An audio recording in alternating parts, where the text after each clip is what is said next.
So get some music playing. I found this new artist called Drug Bug.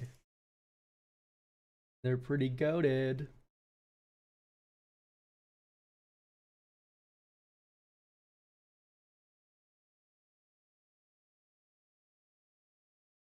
Hey, so we have a crossword to do today, guys, and we're also gonna look at some Marvel stuff, and then we're gonna do deck review stuff, and then it's a lot. There's a lot. Are they on Scryfall yet? No, they're not. Womp womp. That's okay, because I can talk about what I really hate right now first.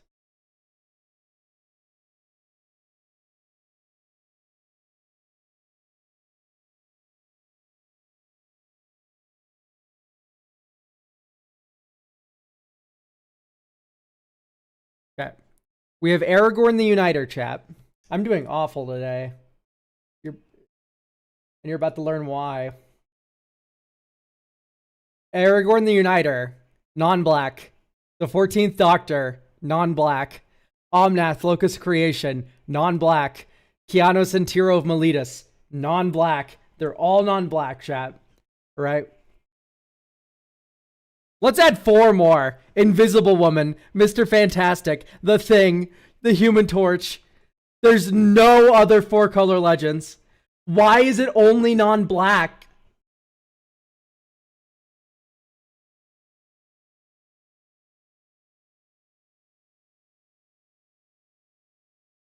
It's like they forgot. They forgot that black can work with other colors. They just don't care. What are they smoking? I don't get it.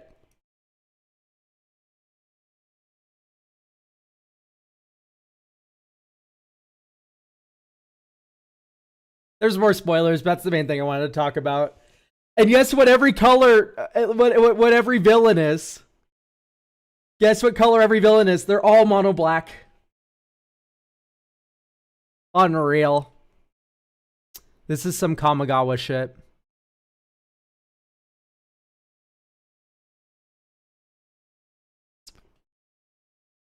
It just gives the vibes.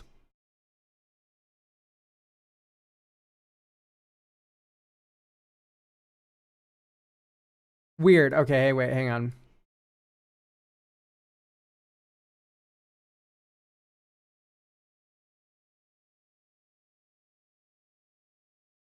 When this enters...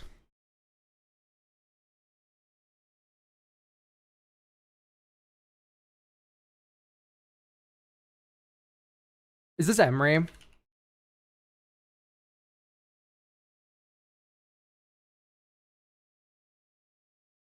It is Emery.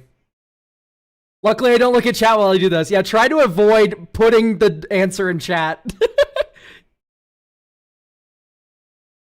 So you can just be like, I know it. No, that's fine.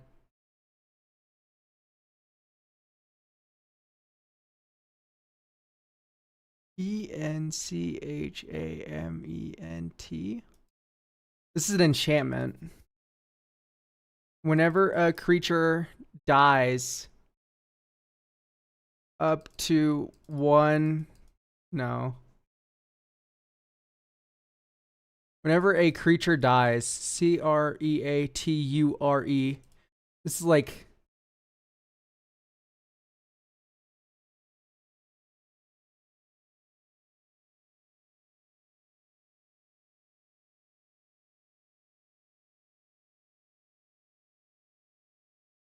If it had a -1/-1 counter on it, put a -1/-1 counter. This is blowfly infestation.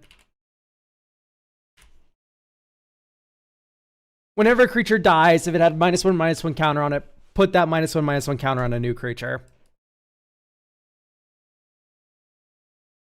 Play daily. I think more cards have more loan.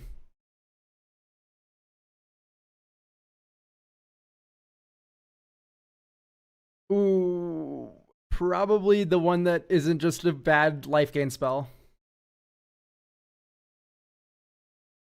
Mirror Wave. Really? That blows me away. I guess you're just going to put it in every colorless deck.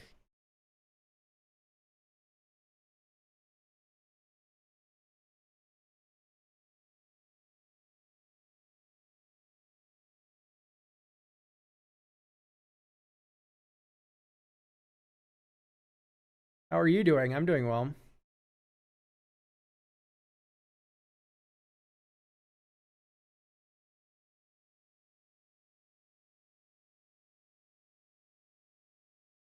Black was pretty emphatic about the fact, well, it's easy to see. Yeah. I don't know why they're just making every villain black and every hero non-black. It's kind of lazy. I think it's about, someone said it in my Discord, it's about consumer perception. It's not about, I think it's Wingmantle Chaplain. People hate this card. Oh, by the way, the Random Lance, thank you for subbing. And Doug, thank you for the tier 1. Sorry, I just saw y'all. Turnipsco, thank you as well. Oh, we have a crossword to do as well, guys. But it feels very lazy, and I feel like it's more about consumer perception than it is about actual design, which kind of pisses me off. Shorthand for a handful of bangers. No longer a Mother of Runes, but this instead. Okay, we'll get to that in a moment. Plans. This insanity rips hands to shreds. Doom being a 6 mana phyrexian read. I didn't. You can link shit in chat. EDH has had a crossword for like 4 weeks. I don't blame you for not knowing. A legendary bird who has earned the rank of major. That's not Kangi. Yeah, no. A blue spirit dragon from Kyrie. The Marvel stuff's not out. They're spoiling a few of them. Lorwyn is the next set. I know it's very confusing, but yeah. Makes blocking impossible when preceded by Ember. All I know is like Ember Beast. Native of Balageddon twins Mina and Den. There's a getaway version of this on New Capenna. Bug. Getaway cab. Getaway car. You have become immense.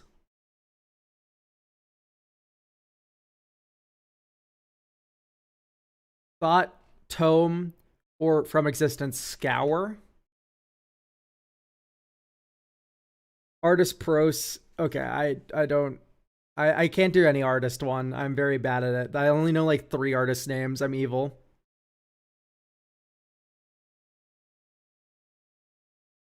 The spawning version of this doesn't sound like very the spawning version of this doesn't sound very comfortable for non-Eldrazi.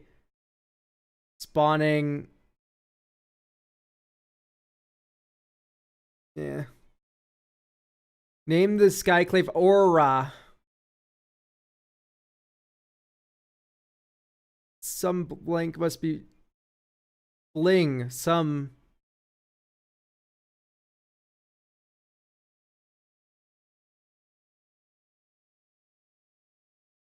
enemy. Writer.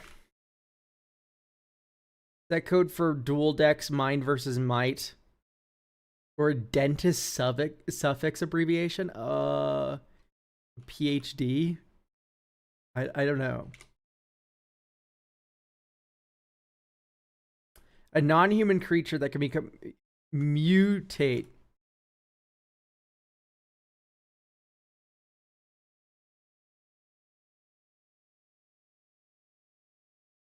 Schemes. Participating in a council's dilemma or a villainous choice. Voter. Your homeland's lore knowledge is needed to know her. Baron Segir's adopted daughter. It's Irene. Flavor text of my first tome is this card is something, my first tone.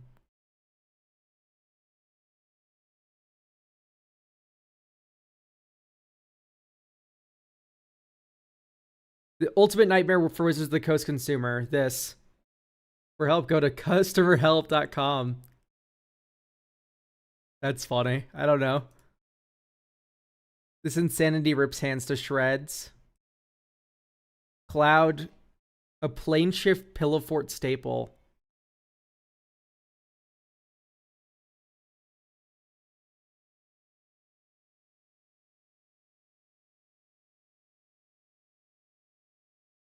Vincent Pros. I don't know what you want from me, man.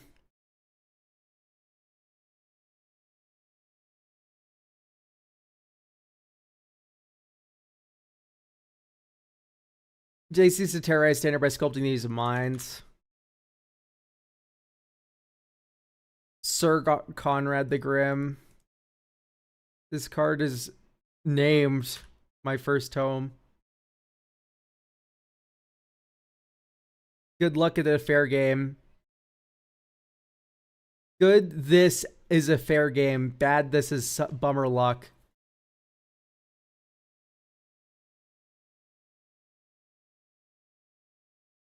These echo from the graveyard thanks to flashback. It's magic canon since 2003. The mosquitoes encased in amber provided Dino's DNA. Okay. Or 2023.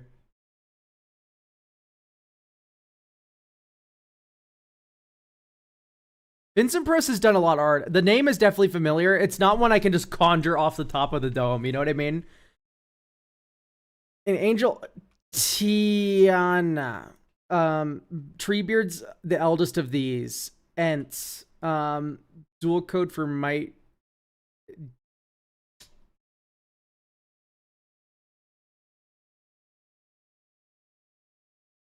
I think it is all eyes.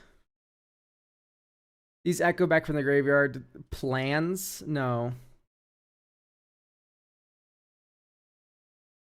Bed. Good beats. These echo from the graveyard. Thanks to flashback.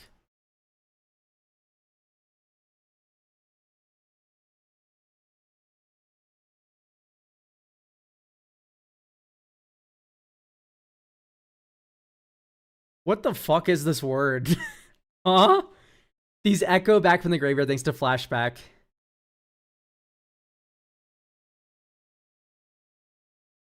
Eons! Echo of eons! I see. Artist Rick. I'll fuck it out.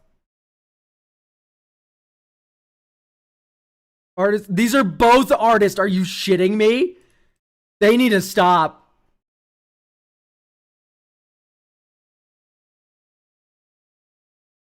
You don't know any artists? That's your weak point? Well, sorry. Here's one where you need both artists.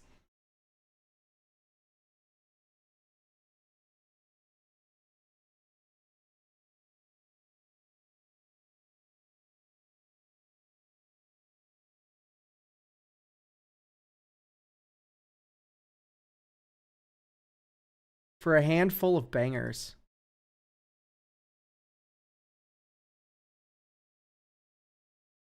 Ah, Ember Cleave. That's cute. This is not an English surname. This is not a surname.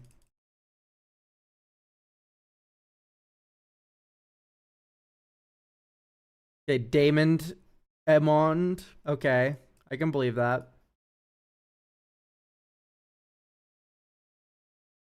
Oh, Gas. Yeah, that makes sense.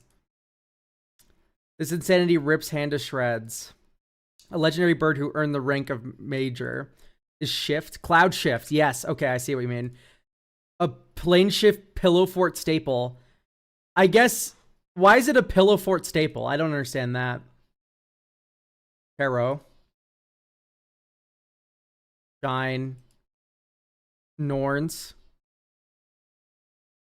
There are 3 of these. Grand Cenobite and Other Machines. Yeah, I would have gotten Norns right. I didn't even read that clue. Okay. And then This of insanity. Sire of insanity. Sire of insanity. Okay. So, what did we get wrong?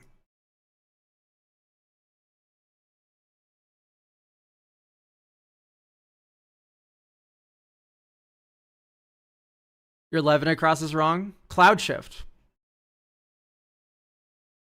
That was confusing, man. A way to write out the mana produced. So this is CCC.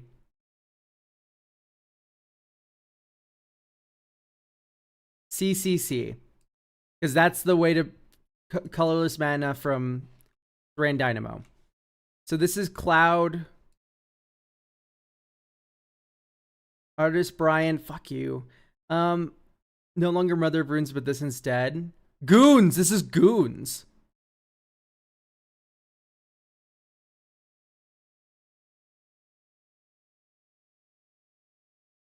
Is it? Because you have Mother of Goons. Or Giver? You're a Giver of Runes. Ah, I see. That's Giver.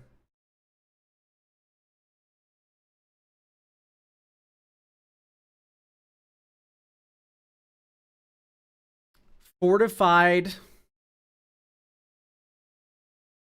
area.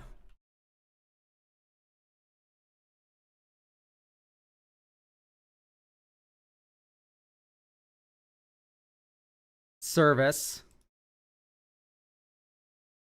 Cloud something.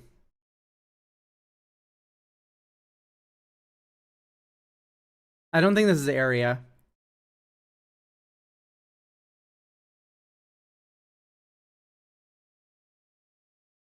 Cloud cover. There we go.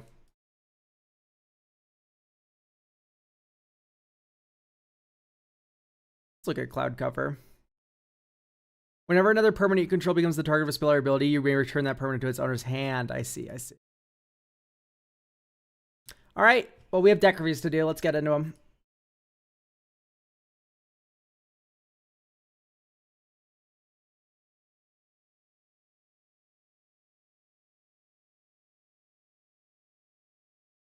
Toph.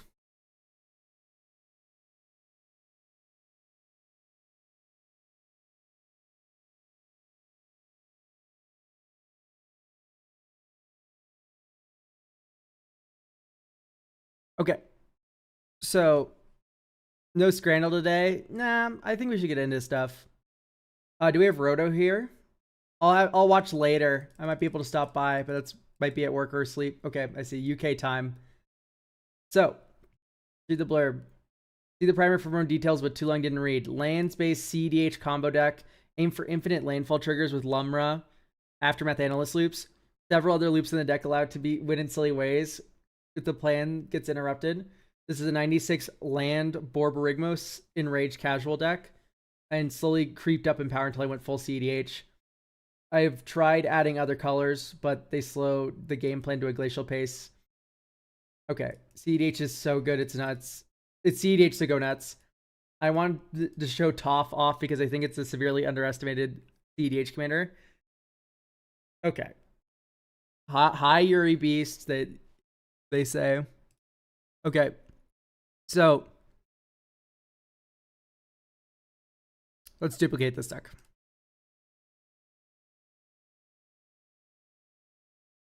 I know, I've seen the AI witch hunting on this card. It's really annoying. Okay, you do not have enough lands. I'm sorry. I literally run a lands combo deck, and you should have more lands. That's just the sorry truth of the matter.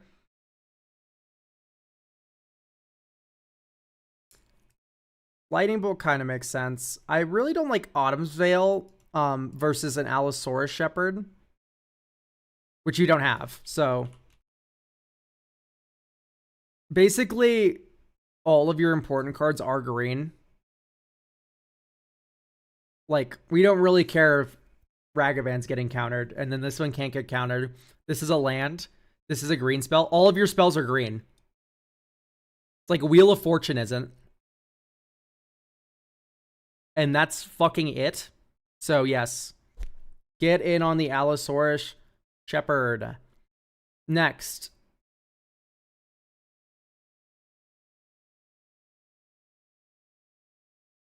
I do appreciate all the mana sources here, but I do think we are not going fast enough. Oh, we do have Ancient Tomb, I suppose. Hang on, disabled collection. Let's see. So we have a guy's cradle kicking around, which is good. We have a crop rotation. Yes, we do. We have Summoner's Pact as well. So no Cultivator Colossus is interesting. Lotus Field. Sylvan Scrying. No Sylvan Scrying.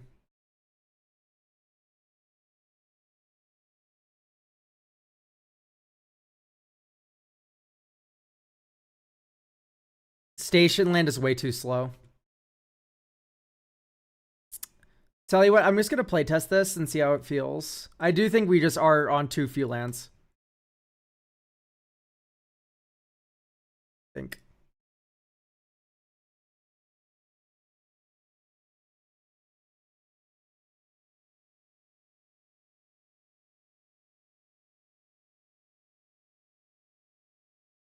Add a green.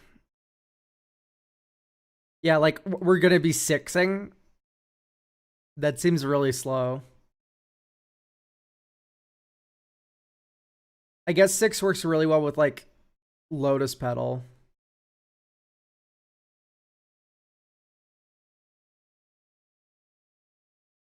So, like, you can 6 Lotus Petal a bunch. It just, that just seems so slow to me. I actually hated Sowing Mycospawn when I played it.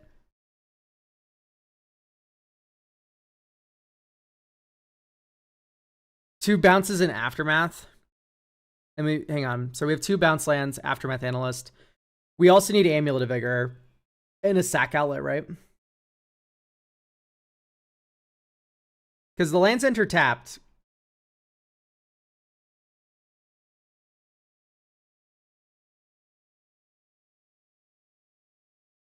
Yeah, like, I don't know why we're talking about like a 6 infinite loop if you have 2 bounce lands, when we can just be talking about like...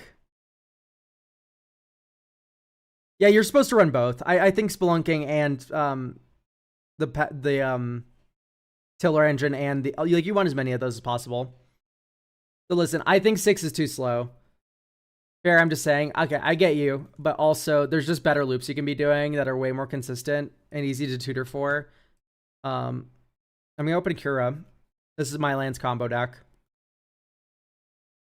This is more in on Merit Lage is the thing.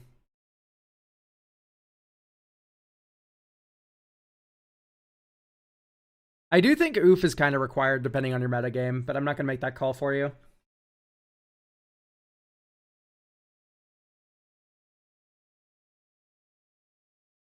I do like Cultivator Colossus quite a bit.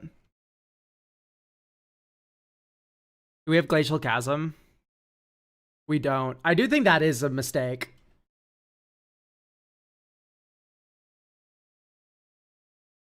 This has saved my ass so many times. You have Yavimaya, you get Urborg.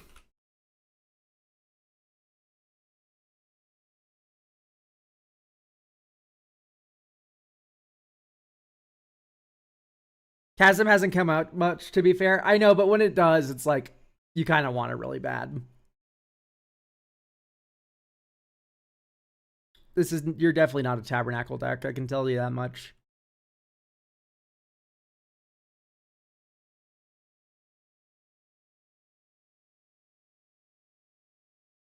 Are we on Talon Gates? Hopefully we are. We're not on Talon Gates, Amadara? Dude. This card is busted. Especially in a land shell. If you have Crop Rot, you need Talon Gates. It's just no excuse not to have it. And then finally, I'm going to put you on Pit of Offerings. Right? Just turning your crop rotation into Grave Hate and then also removal. Like, yeah, it's not real removal, but you get to, like, phase out the Vivi for a turn. That's annoying as shit. Like, it's very good. I generally don't like Pyroblast and Rebs. What I like more is, like, Green Sun Zenith X is 1 for Allosaurus Shepherd. Like, that's good. And once again, most of your spells are green.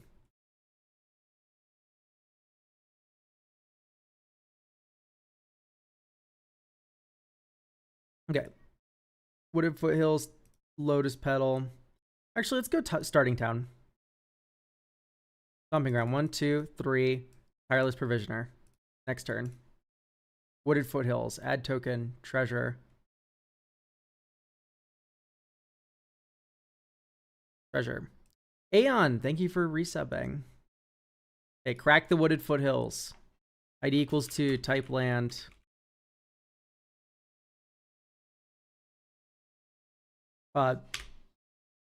Moxfield, hello. Taiga. Another treasure.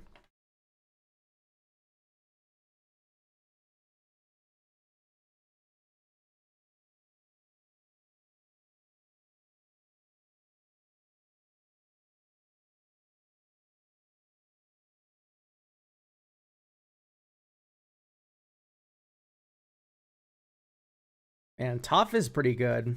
Yeah, Toph Pact is hilarious. I'm looking at that right now.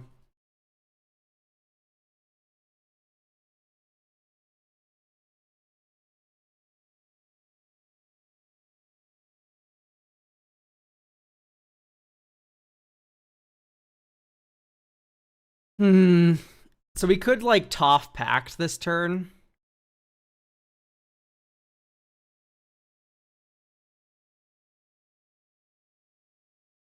Yeah, that's exactly what I'm thinking is like Pact for Tiller Engine. It needs to be a green creature. Tiller Engine can't be it.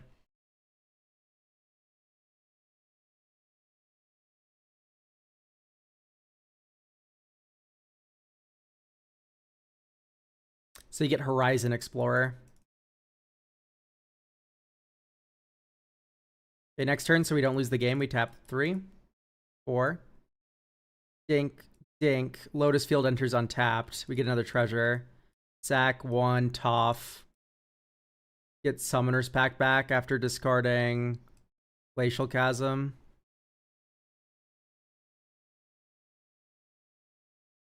Pass.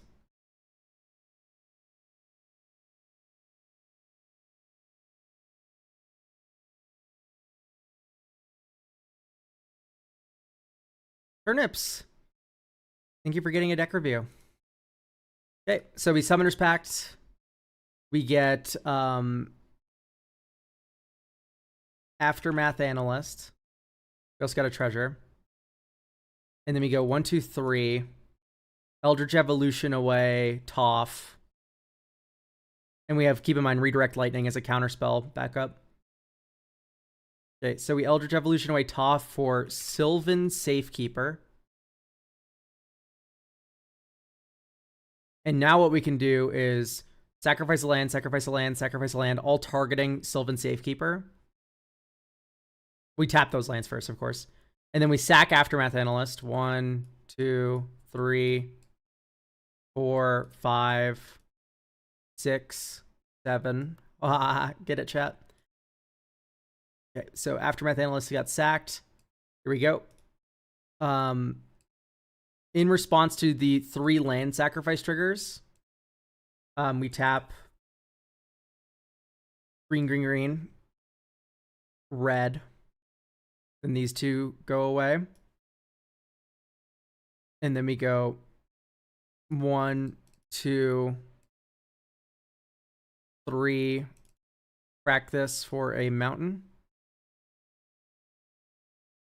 There is no more mountains. Type mountain. You might as well just get Surveil land. Lumra on top. That's so funny. Let's just keep it there. Okay, red. And then now you go 1, 2, 3, 4, 5, 6. And we also make a ton of treasure, which is important for us winning here. We make 7 treasure.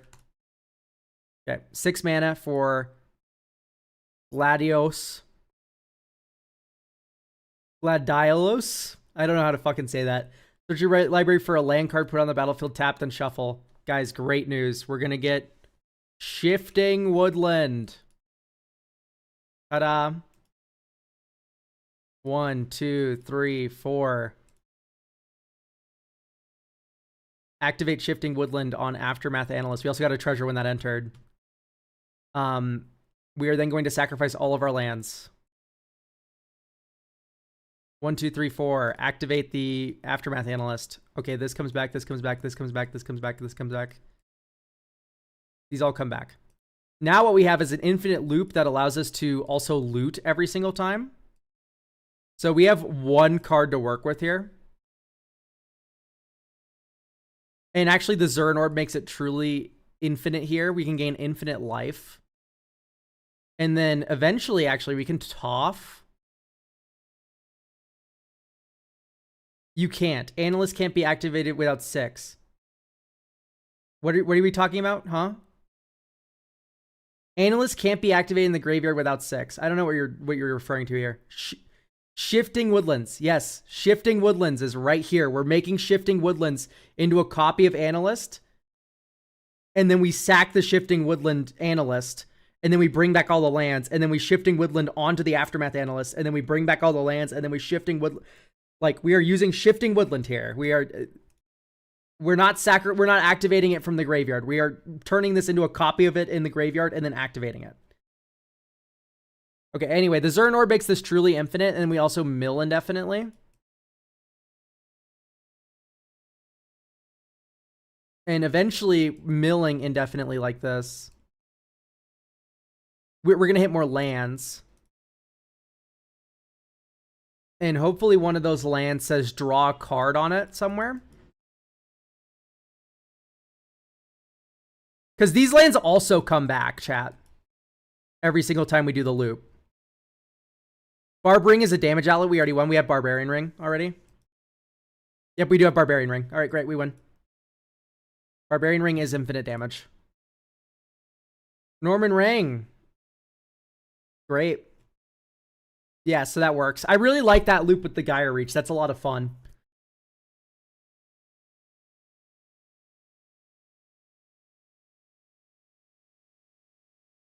I want to like Noxious Revival. I just don't know if I can bring myself to do it. Just going card negative and Gruul does seem very bad.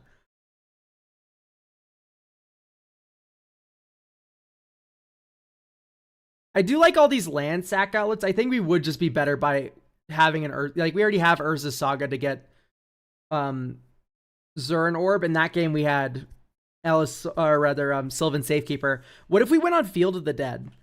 And what Field of the Dead allows you to do, we're not winning with Field of the Dead. That's not the plan. But the plan is, here we have Sylvan Safekeeper, which we can only do for a number of our lands. Sylvan Safekeeper here now works with Field of the Dead, insofar as every time we do the land loop, we get like 7 new bodies we can put Shroud on. Right, so we don't run out of targets. Hello, Ewart. The only other thing I really want to add to this deck is a Springheart. Springheart and Tuco. Okay, it's already in. Okay, great. So the Springheart and Tuco also works very well. Oh, Skullclamp is, yeah, Skullclamp is great. But, okay, Springheart and Tuco's already in. Springheart and Tuco onto Lumra is a combo as well, if you have a land sack outlet. So, dope to see that. I am questioning your Wheel of Fortune. You do have Breach. Do you have LED? You don't have LED. Why did we give up on LED? We have literally like 2/3 of the combo here.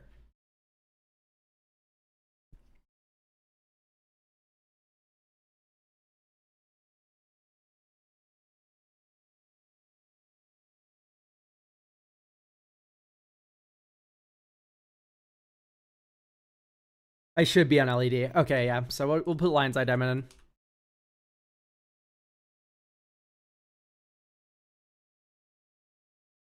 Why this 6-mana guy instead of Sowing Mycospawn? Are you talking about, oh, this guy? Okay.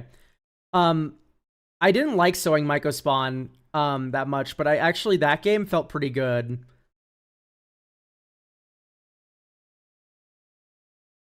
I don't know if I like a Shia combo. I think a Shia combo just sucks. Generally speaking, I think it's just very slow. Yeah.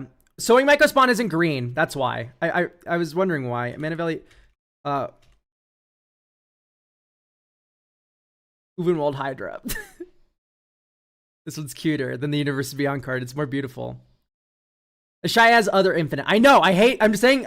I know Ashaya has other infinites. Ashaya Badgermal Cub is infinite. I know. I'm saying it sucks. I'm saying Ashaya is not a good combo. I really don't like Ashaya combo more than the graveyard combos that you can do with lands. I'm really just not a fan. You know what I do like is Nissa, who shakes it.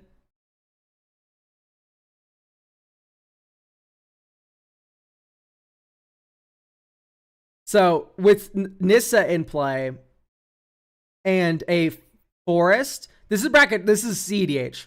So Nissa, what makes Nissa really good is it's a combo with Springheart Nantuko. If you Springheart Nantuko onto an animated forest and then get a landfall, you make infinite forests.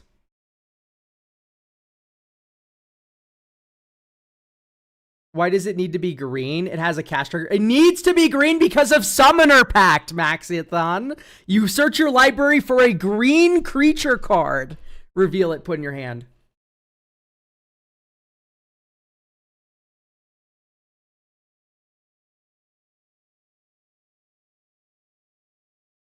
Green Sun Zenith. You search your library for a green creature card. It's devoid. You can't search for it.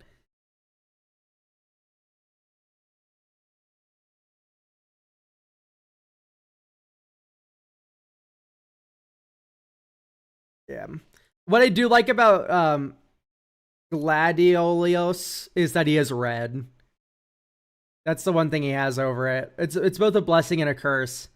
But you don't have any like red pitch spells. So like I don't know, I think Ulvenwald Hydra is just better.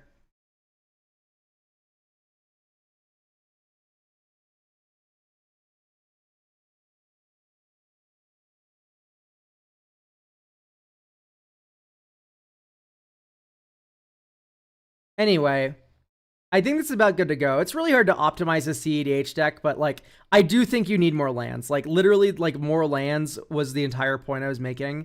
And normally I wouldn't say that for CEDH decks. CEDH decks can get away with less lands normally, but unless you are a lands combo deck, which you are.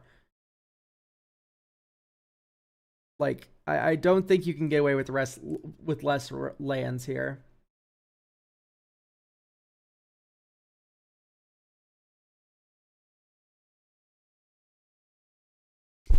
Weird. For some reason, it's not posting into YouTube. There we go.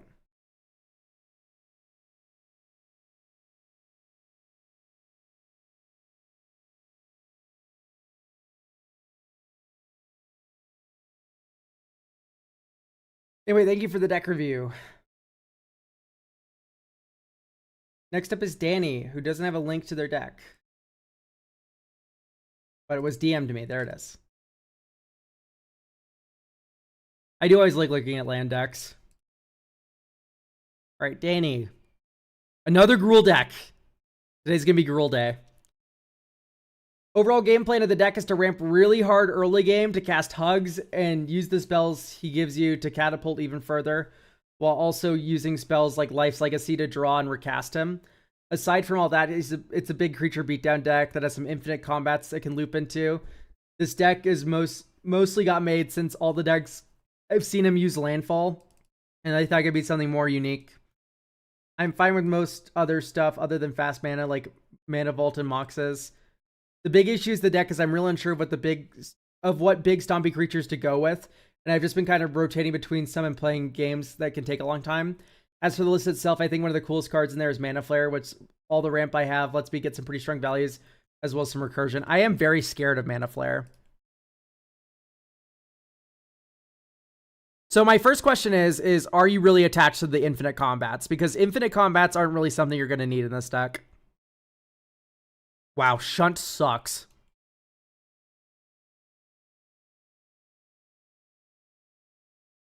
Random Wheels. Decimate, like it's a precon. Harmonize. Creeping resilience is weird as hell. Or renaissance, unless we're doing like Borborigmo stuff, which we're not. Fade into antiquity, that's really slow.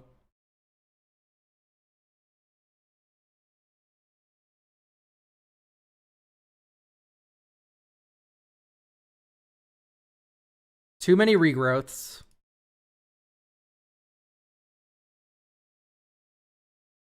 Yeah, I'll be present for the stream. Wait, is Danny here? Because if not, I need to stop what I'm doing. You're okay. I see. I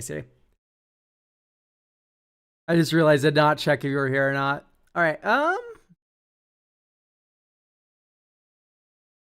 Wow. Verdant Force blows. Xenagos is really one of their best cards. Is today just land deck reviews? This isn't a land deck. It's a big stompy deck. It is a Gruul deck too.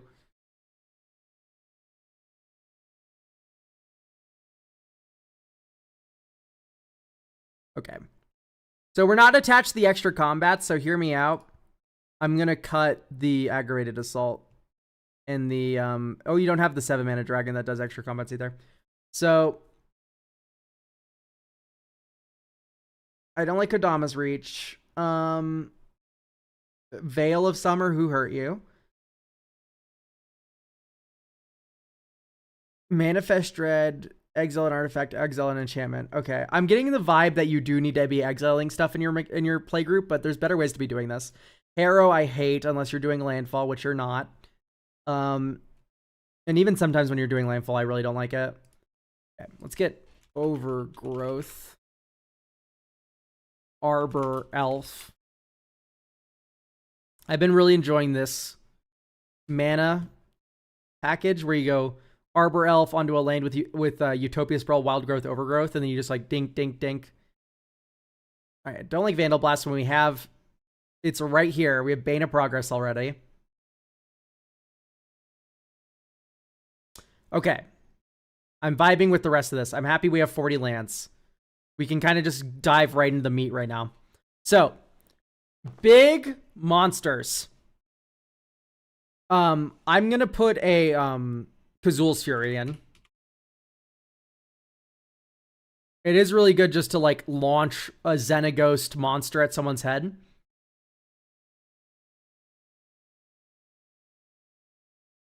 Okay. I don't like Kogla Yudaro. I don't when I think of big monsters, I don't think of Kogla and Yudaro. Gains trample and haste until end of turn, it fights target creature. Like, this is fine. So there's a lot of questions I have before the one you just asked, Crow.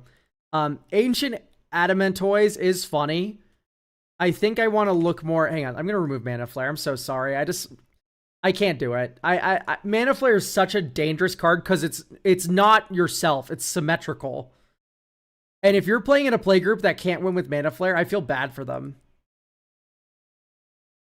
You can run mana doublers. I want to make that clear. That mana doublers are on the table. Like Regal Behemoth. And this actually points towards the Ancient Adamantoise line.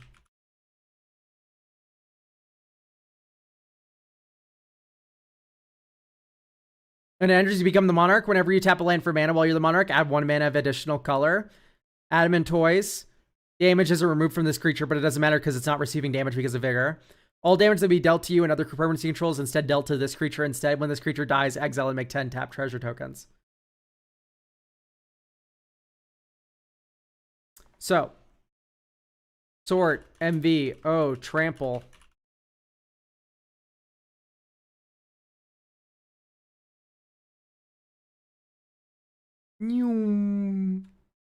All the way to the bottom.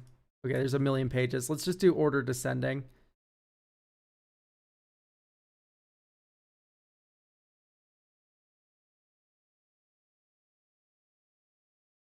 Not order name. Why does it change this? This doesn't make any sense. Sort MBO Trample.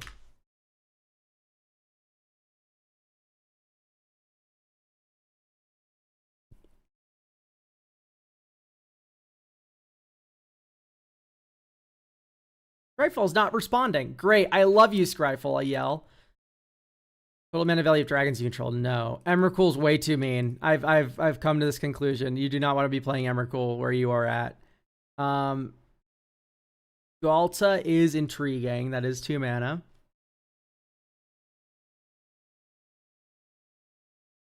Big Atali is definitely going to be on the docket. I do like World Spine Worm quite a bit.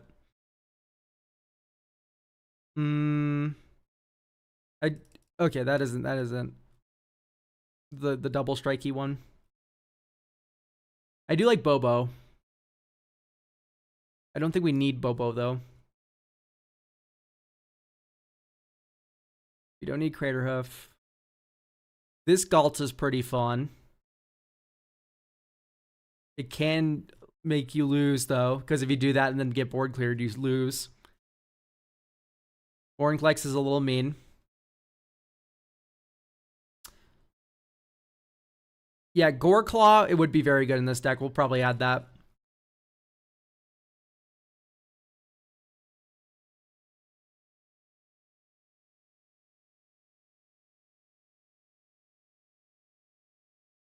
All right, Atali.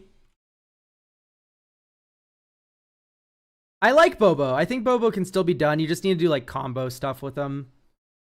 Yep. Goreclaw. Oh yeah, I do like the suggestion of Dragonhawk.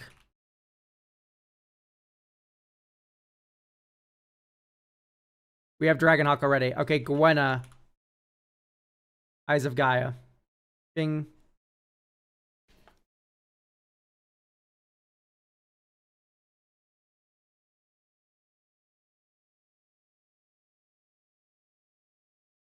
I would like to see you running Yavimaya.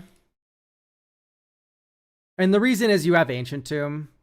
I do like just Yavimaya giving all of these lands tap for green.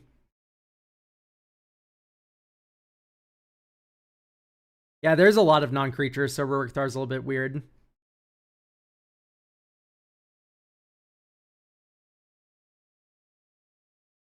Okay, so let's add Great Henge.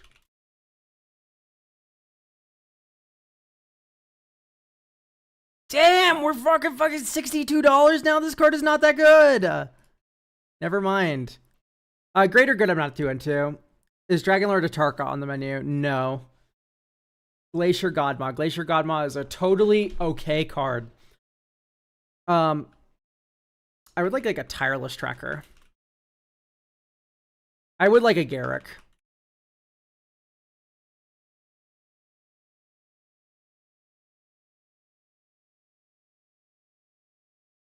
Which one is it? Is it Primal Hunter?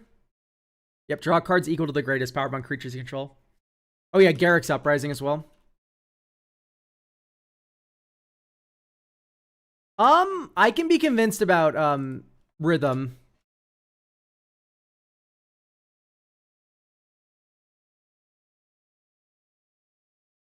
I can never spell Rhythm.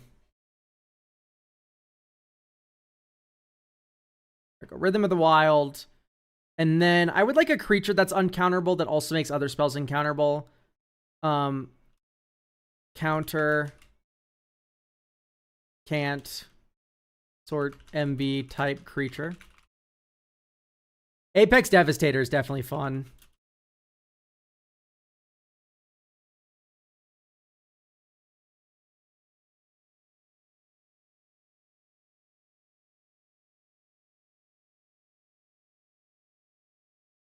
This spell can't be countered. Trample Haste. Creature spells you control can't be countered. Beautiful.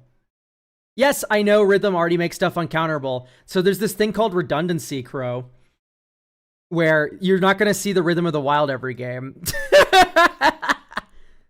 So you want multiple of those things that give uncounterable, as it turns out.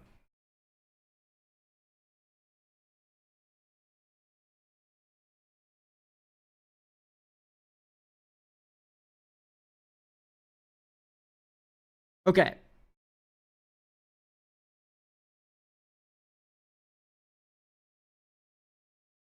Bolt Bend. And yeah, Fanatic of Ronus would be fun.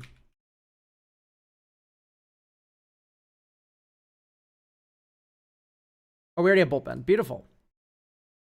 Let's do Untimely.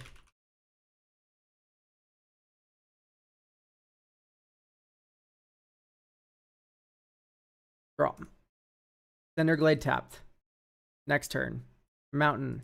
1, 2. Fanatic. Next turn. Rockfall Vale. 3, 2. Let's do no, let's do Rockfall Vale. And then Overgrowth onto Mountain. Or onto the Forest, rather. And then you do 1, 2, 3, Tireless Tracker. I don't like Kona. I think Kona's too slow. Nath is fine. I need chat to realize there are 15 million giant creatures in Magic the Gathering. And what that means is there's a lot of competition.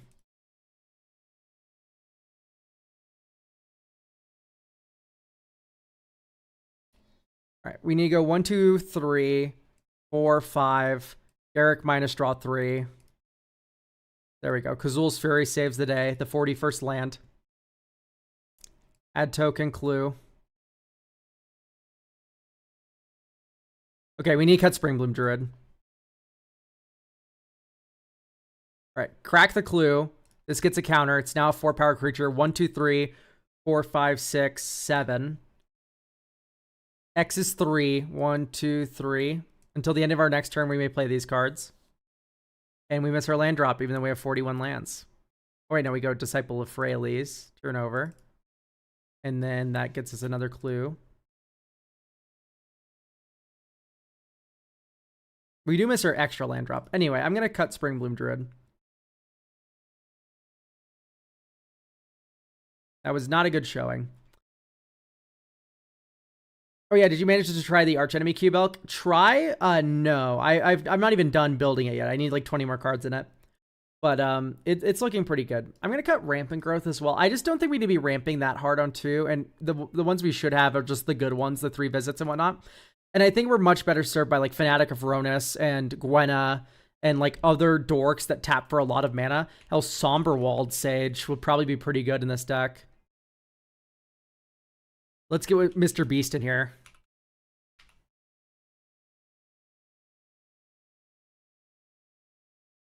Escape to the Wilds. That is an interesting suggestion. I think I will include it. We could add Court of Calling stuff. I think if you wanted to add 1 green tutor to this, it should be the one with Harmonize. Nature's Rhythm, I believe it's called. Like, this is the one you should add if you're going to add a green. No Delighted Halfling. Delighted Halfling's fine. Yep, Entis Restoration. Just get rid of all the Harrows. I do not like Harrow.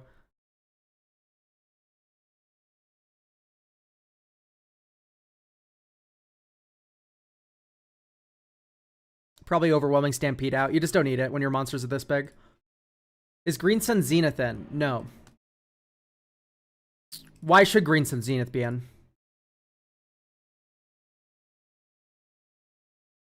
Commercial District. Surveil 1. That is tempting, but Graveyard. Beast Whisper. Warclaw. Draw a card. Maybe we should do our land drop second, so we actually get a 1, 2, 3, 4. Okay, Escape to the Wilds underneath. These go on the bottom.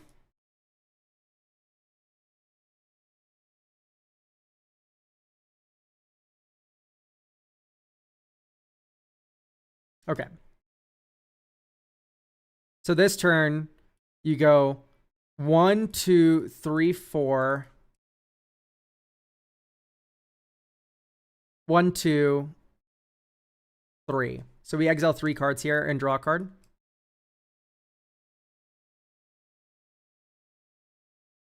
All right, land drop,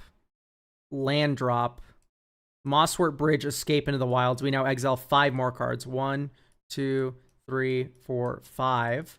And we get an additional land drop. So we're going to have that be Lotus Field, I guess. I'm going to cut Lotus Field from your deck as well. I just really don't like this kind of card. All right, Lotus Field. Great. And now we're going to pass the turn. Next turn. Here's Stump Stomp as a land. Here's War Room. 1, 2, 3, 4, 5, 6, 7, 8, 9, 10, 11, 12. So we have 12 mana at our disposal. I suppose that means let's drop Worldspine Worm, and we can also Wild Growth. Or, as much as I want to play Worldspine Worm, we should probably Apex Devastator. Okay. Apex Devastator. Cascade. Lonian Hydra. Cascade. Fearless Recycling. Permanent card from my graveyard to our hand. Get Hall of the Bandit Lord, I guess. Cascade. Haywire Might. Cascade. Questing Beast. That's pretty good. Ta-da.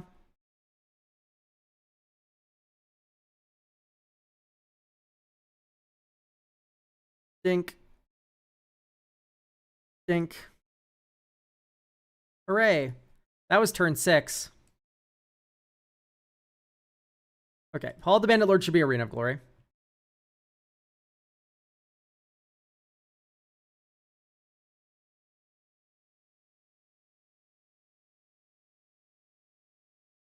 And Lotus Field out. Probably just for a land.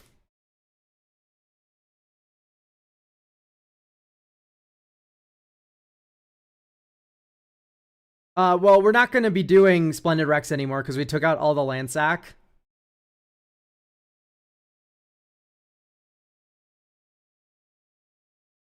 Okay, so did not like how Peerless Recycling felt. Even Regrowth might be too bad. Just rely on the Balaged Recovery. I'm going to prescribe you Wrap in Vigor. And Heroic. Right, just your dose of board wipe protection.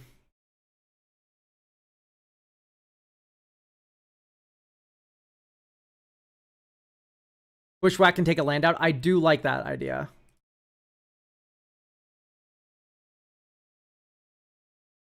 Okay, I think this is good to go. Like, literally, you're just going to win games if you just attack people with these. Just attack people with your creatures, they'll die. That is a promise. Is it Call Forth the Tempest?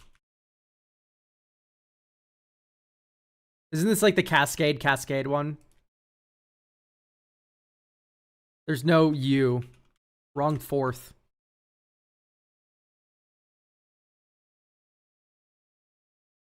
I mean, yeah, it's definitely good, but yeah, like Gruul big stuff gets there. That's the one thing you need to remember. Gruul big stuff gets there.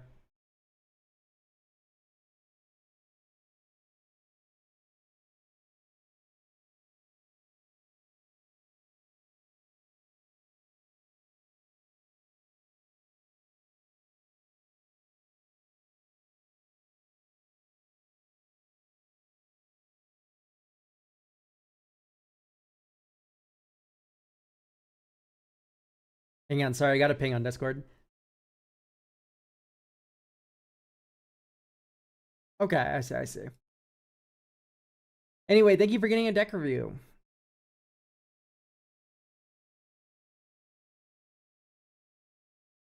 Big stompy attack deck.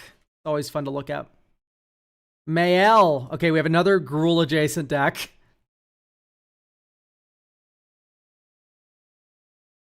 This is a no holds barred Mael of the anime deck. Good old Mael of the anime. For over 12 years now. Game plan is to slow your opponents down and build a board that is impossible to interact with as possible, while also packing the meanest possible big creatures and the most efficient hate bears and stacks. There's a special selection for Guardian Sunmare package. I see. Okay, so you have Guardian Sunmare and then a bunch of 3-drops that you can tutor for. Okay, let's duplicate this deck.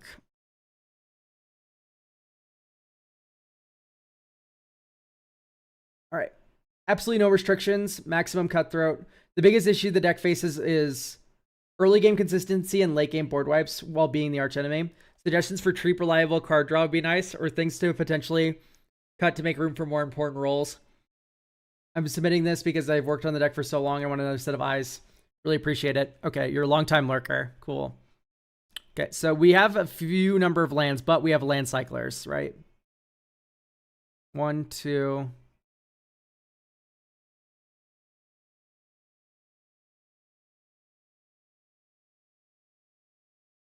Okay. I would like to see an overgrowth once again. Overgrowth is just so strong. I do think Search for Tomorrow is too slow. I also, maybe instead of focusing on 2-mana ramp, we should be focusing on like really aggressive creature ramp is my thought.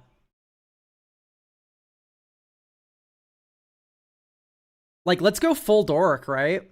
Why are we ramping with sorceries? Like, it's less vulnerable, but you want to be more explosive, right? I'm happy to see Dawnglade Regent.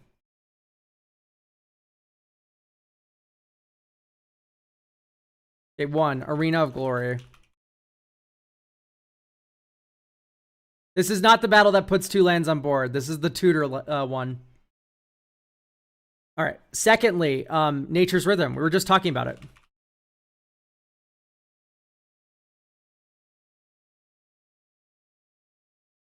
Nature's Rhythm, right? So Nature's Rhythm, you have Yavimaya, so the triple green Harmonize isn't that bad. Also, you have Fanatic of Ronus, so the triple green Flashback isn't that bad. Haste is not very important. Mael activates on end step. Haste is very important. I want you to cast a World Spine Worm with haste in the late game and then kill someone. And here's the cost of inclusion of this card. It's tapped like 20% of the time. It's the floor of this card is so spectacularly high, and the ceiling is spectacularly high. What the fuck is Gaddock Teague doing here? Why would Gaddock Teague not be in this deck?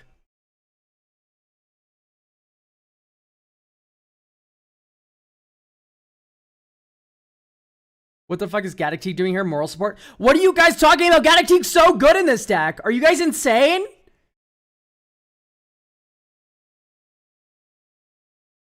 I cannot fathom you guys doubting Gaddock Teague. One of the biggest issues this deck has is, and I quote, late game board wipes. Do you know what Gaddock Teague stops?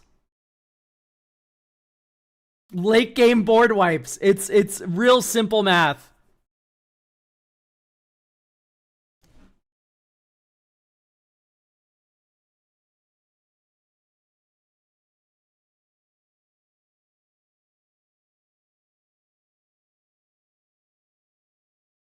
I don't really like the charitable levy.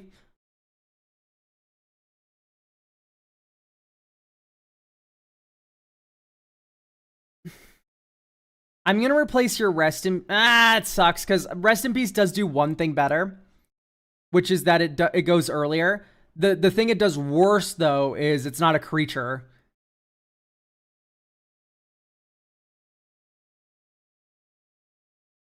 I'm not going to be putting Nikia in this deck.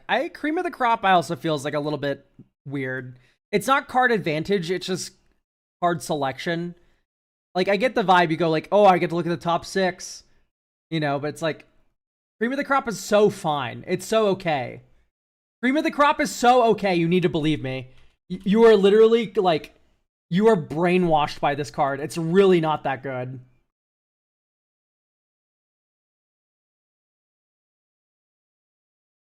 I'd rather you play Skull Rack to get stranded cards out of your hand.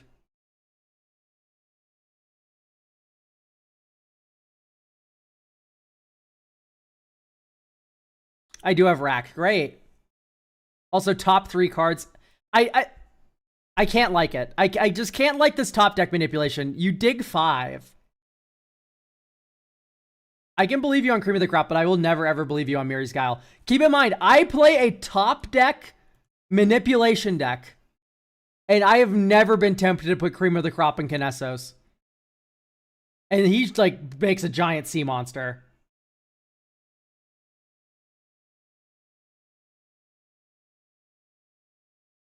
Like, he makes giant sea monsters. I have never wanted to put Cream of the Crop in this deck. Or Miri's Guile. Now, keep in mind I have Brainstorms, right? That changes my decision a little bit. But, yeah. Do you have Congregation? You don't have Congregation at dawn.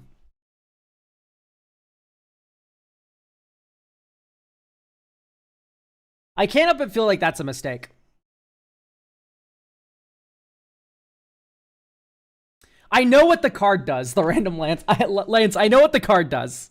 I read it, and I'm able to process that. I'm just saying it's not that good. But yeah, I'll keep it since you're very adamant about it. I'm not going to cut it. It's your deck still. But like, you know what else fixes your draw step? Congregation at dawn.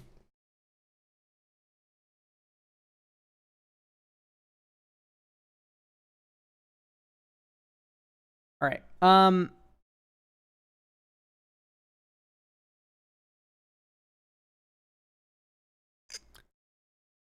Ooh, wow, that's like kind of bad, but it's cute. So I'll let you keep it because it's funny.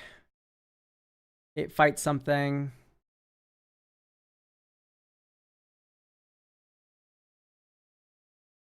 Okay. Let's add some cards. When spend it only to cast creature spells. So, or activated creatures. Yeah, like Birds of Paradise, right? I like the idea of 1 mana ramp here. We're not rushing to get Mael out, but we're rushing to get these 3-drop ones out. Overgrowth. I really like Overgrowth.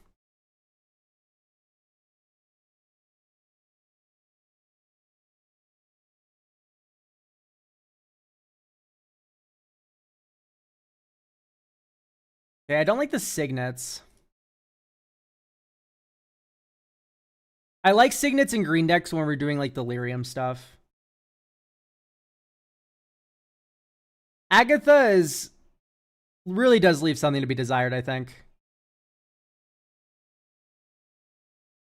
Okay, so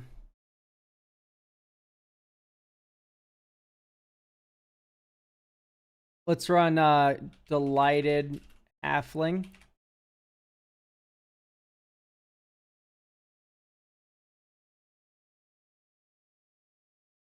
Arbor Elf is very dangerous. It can only untap forests. How many fetch lands do we have?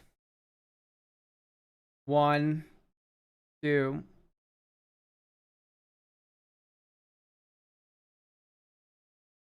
3, 4, 5, 6, 7, 8, 9, 10. We have 10 forests. And we have Yavimaya, so 11. We have 11 forests. That might be good enough.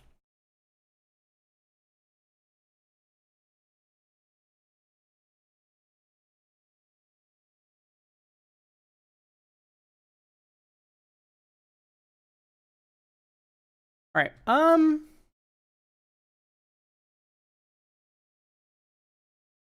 Avacyn's Pilgrim. Avacyn's Pilgrim is definitely very good.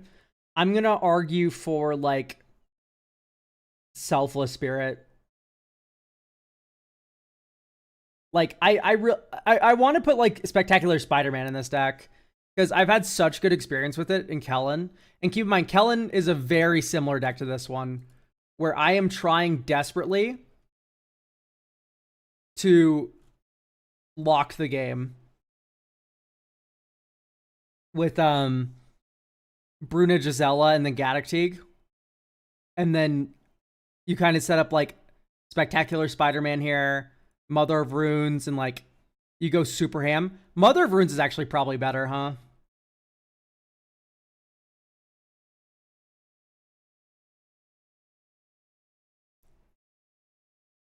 Yeah, Arbor Elf's here. The random ones. Yasharn? Yasharn would be pretty decent. It's just, I wish he was 5 power so we can put him to play. All right, let's play test. Draw. We have 2 more opponents. Here's birds. Oh, hello, Smuggler's Share. That's really good. 1, 2, 3, 4. Get Overlord of the Hauntwoods.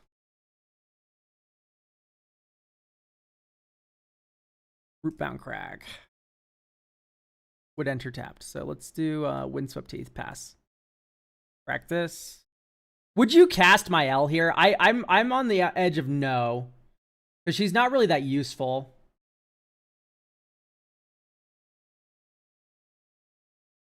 You don't have commercial districts? You don't have Lush Portico?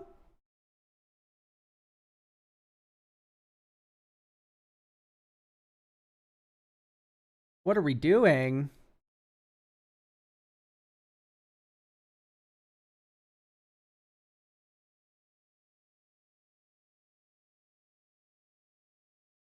Haven't gotten the Surveil lands yet. No Reliquary Tower. What are you doing? Here, I'm going to tell you something. I'm going to cut Bonder's Enclave. If you ever activate Bonder's Enclave, you should just concede.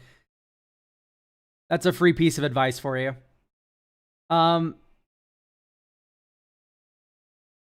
Maybe like a Rugged Prairie. I don't think you need too many Surveillance, but you should have like Commercial District and Lush Portico. The forest ones.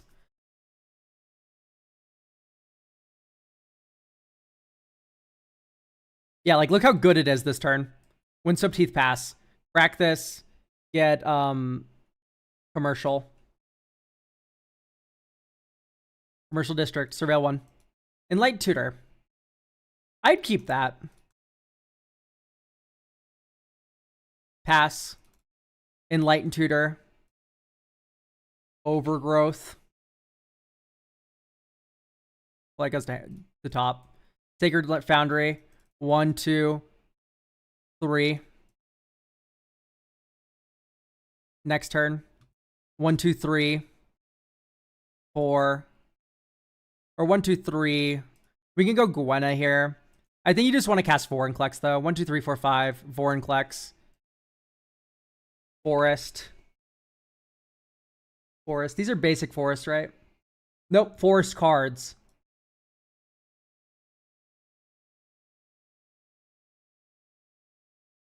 Lush Portico. Temple Garden. Or let's get Stomping Ground. Right, play Lush Portico. Surveil 1. Graveyard. Next turn. Stomping Ground. Green, white 1. Mael. Pass. Yeah. 1, 2, 3. Fairies Protection. All right, here we go. You have the hooks in. Pass. 1, 2, 3, 4, 5, 6. Top 5. 1, 2, 3, 4, 5. We miss. Behold the majesty of wealth. We've spent 6 mana for nothing. Next turn. Oh, there's Dragon Lord Atarka. It was 6 down, not 5. Okay.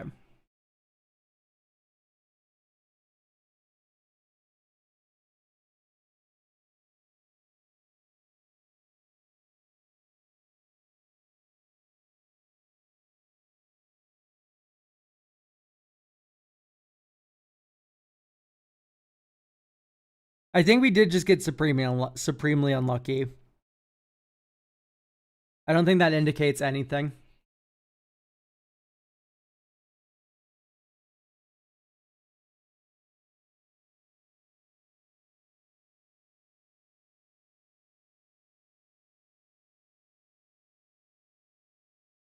My thought is, though, what if we made this deck more consistent in some way?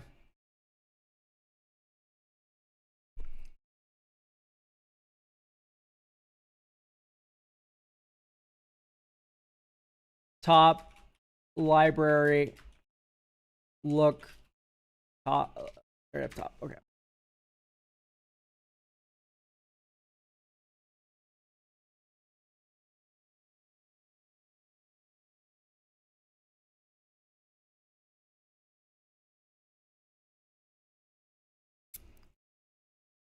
I don't think there's any other top deck manipulation besides like Miri's Guile, and that's like really bad. Birthing Ritual's fucking good.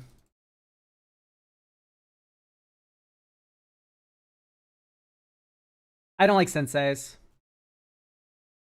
Sensei's doesn't fix the issue we just had, chat. Sensei's, you activate Sensei's, you look at the top 3 cards of your library and you go, well, there's no giant monsters there. Anyway, like, Sensei's doesn't do anything in this deck.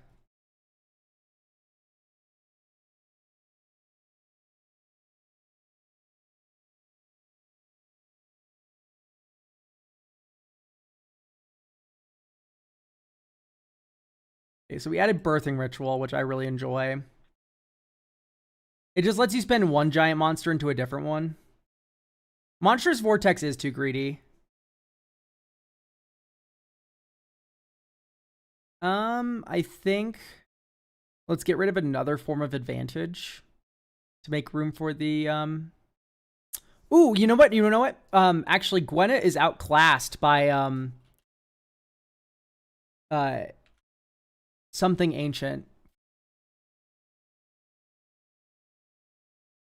Mana value equals 3, ID equals Selesnya. Each color. You have Bloom Tender, you don't have the other one though. Bayburrow Elder. This is another Bloom Tender.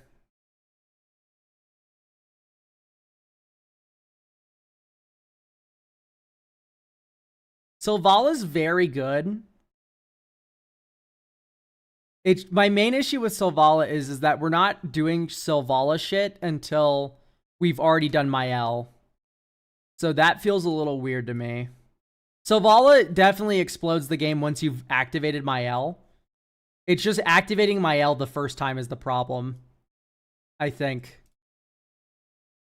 Anyway, Surveil 1. Towards the Plowshare's Graveyard. Sure. Pass. Guess what? Commercial District. The Surveil land value is through the fucking roof right now. Dink, dink, scroll rack.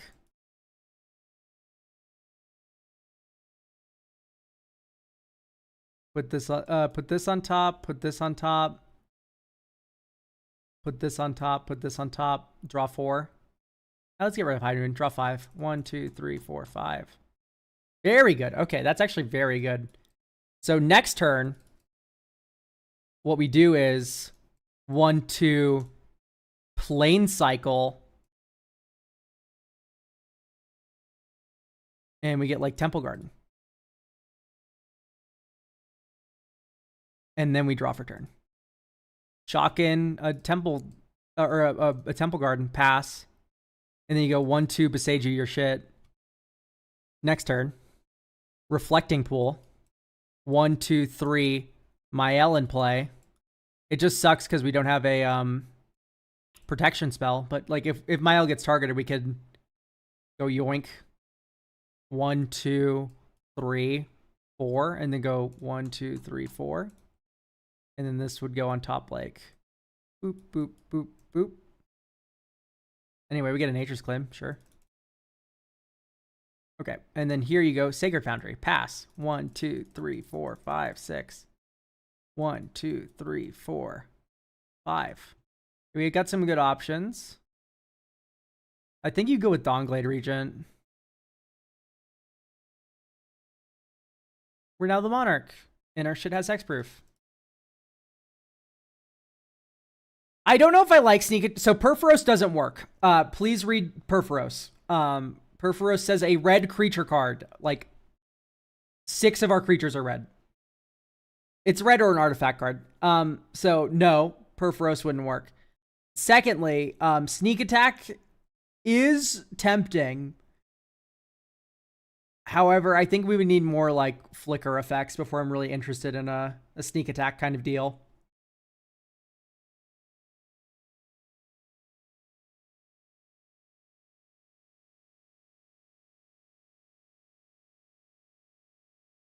Elvish Piper is Unk. It's really bad. I would prefer to see like a monster manual if we put something like that in, which I'm not even sure if that's entirely right. If we put Monster Manual in, I would want to have like a little bit of a milling theme going on. And then you could do like some like traverse the Uvenwald stuff and like Noxious Revival sort of deals, right? And then you have the mill 5 cards here, and then you know you can get a little cute with it, but I don't know if we're there yet. But that is like a thought you can have.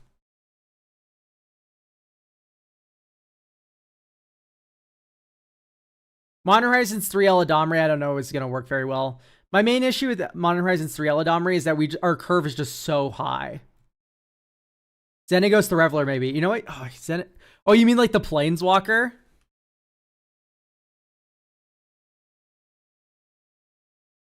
Like once again, we're just not going that wide. Okay, I'm going to tell you what. I do not like Aura of Silence that much. I feel like it kind of clogs up the hand a little bit. And Gaddock kind of catches the higher mana value stuff. What I would want to see is maybe like a collector oof.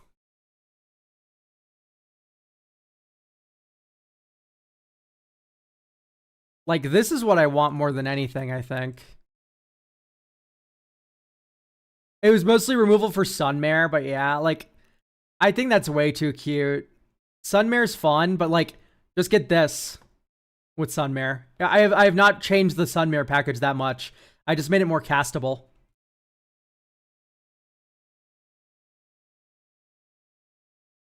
My issue with Agatha is we just have no way to pump her up. We have Great Henge. That's our extent of our...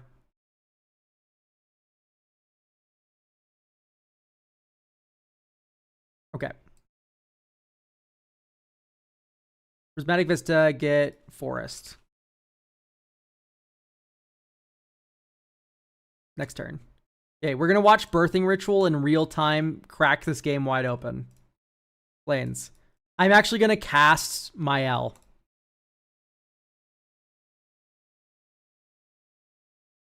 Beginning of our end step, we can look at the top 7. 1, 2, 3, 4, 5, 6, 7. Okay. No 4 drops there. Pass. We now have Teferi's Protection up. We also look at the top 7 again. 1, 2, 3, 4, 5, 6, 7. Would you sack Mael for Sanctum Weaver? I think the answer is yes. Which sounds kooky as hell, but here we are doing it. 1, 2, 3. Teferi's Protection.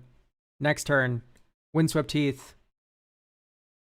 Bountiful Promenade. 1, 2, 3, 4, 5. Mael.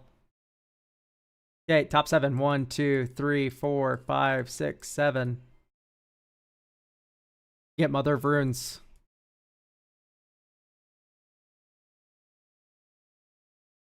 Lane Cycle.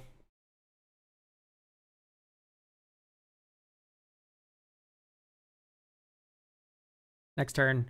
Shotgun Temple Garden. Green. Utopia Sprawl.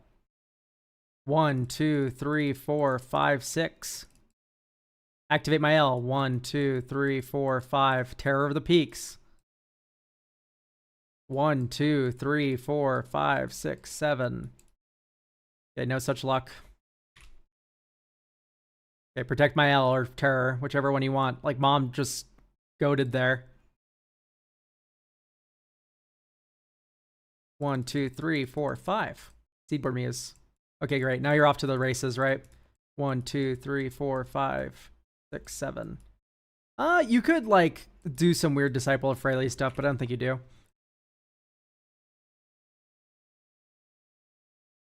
Did I win so T for this? You know what I mean. Grow up.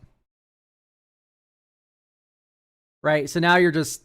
Once you have this, you're kin and light, so...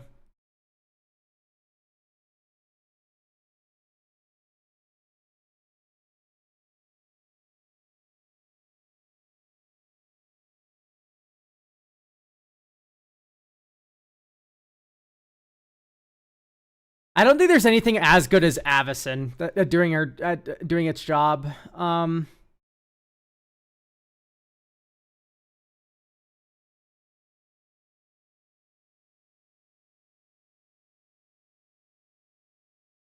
Like, is there another giant creature that just protects the whole board? I don't think so.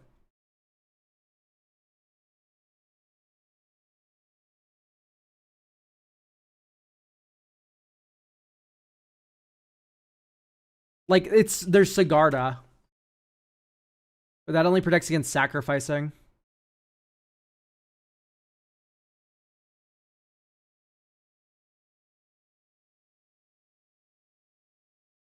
Anyway, I think this is good to go.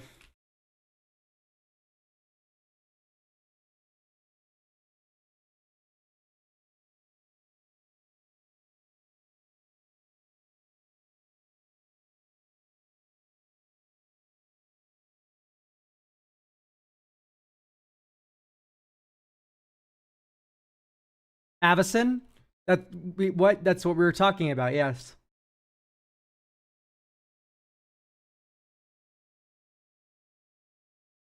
Anyway, thank you, Lance. I'll be present for the stream. The deck will be here. Answers are in the primer. Okay, I see.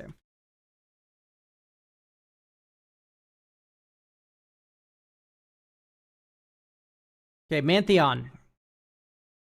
I'm happy we've moved beyond putting the cost reducers in every deck. Okay, primer. Bracket 3, no budget.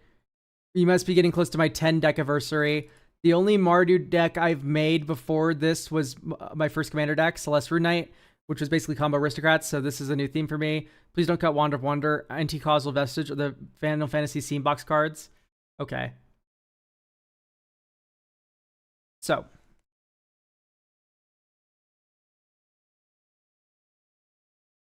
Enters from exile. Let's duplicate this. We have 46 lands, including MDFCs.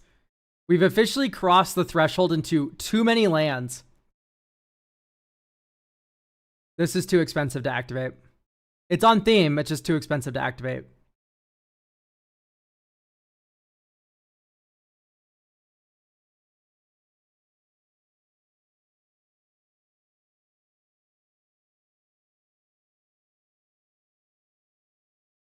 Wow.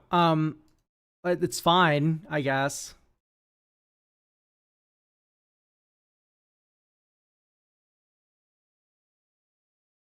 So I hope you know that Spine Rock Null doesn't actually work with Zuko.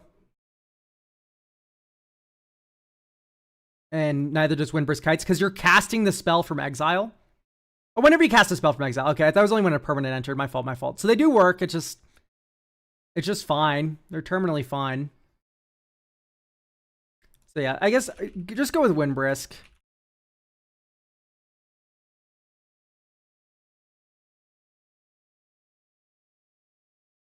I'd probably cut Savai Triome. I've been cutting the Triomes recently if I'm running all the Surveils. Okay. Sozin's Comet. Everything gets firebending. Are we running...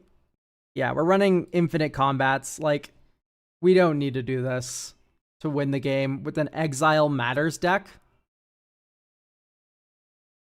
Zuko gets weird because it triggers twice when you cast a permanent from exile. No, it doesn't. You are wrong.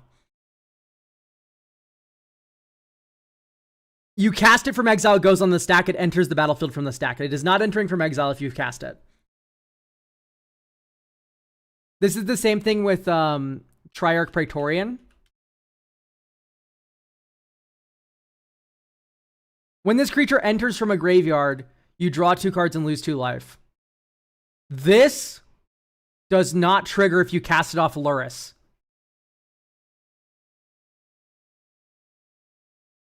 It needs to go directly from the graveyard into play. For example, look at Archfiend's Vessel. When this enters, if it entered from a graveyard, or you cast it from your graveyard, right, this is the wording that you would need. I don't like Electro Dominance, although it is funny, actually, with Fire Breathing.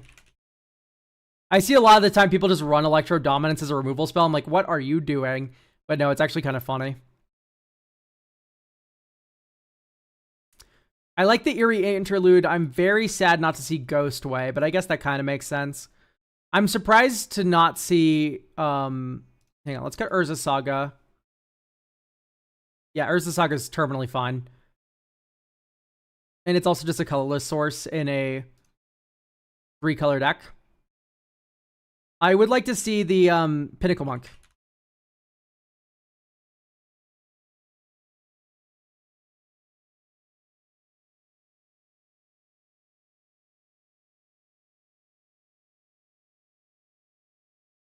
Probably get rid of Limbum as well.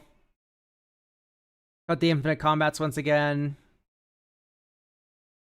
So, Pinnacle Monk. Ephemerate, it's a loop with, and also Eerie Interlude, it can protect your board multiple times. Lae'zel's Acrobatics, it can protect multiple times.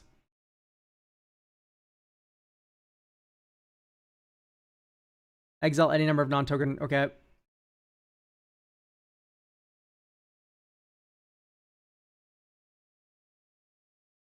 This card's kind of funny.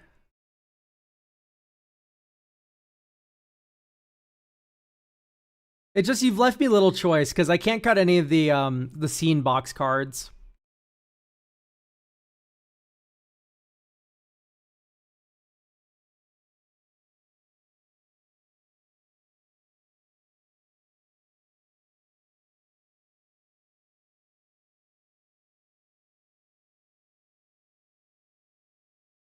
Okay.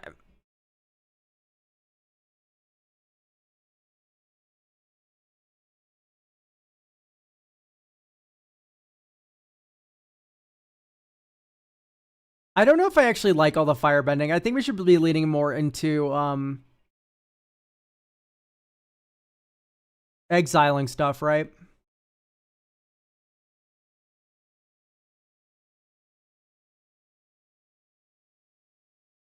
Okay, we do have Arena of Glory. Not a big fan of the Abzan Falconer. Okay, great. Norn's pretty goated. Now that we're down to 100 cards, I'm just going to playtest this.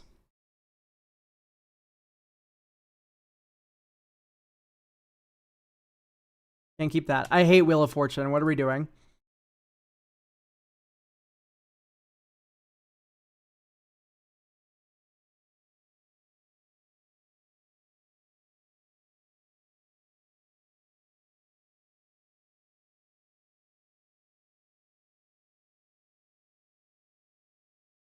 That's funny. That's what Joey Schultz did for his upping the average video. I don't know what this is in reference to. You need to be a little more specific. You just hate in general just for this deck. I do not like Zuko with Wheel of Fortune. And the reason is what is it doing? Unless you're comboing with Wheel of Fortune, it's a really bad card. You're refilling your opponent's hands.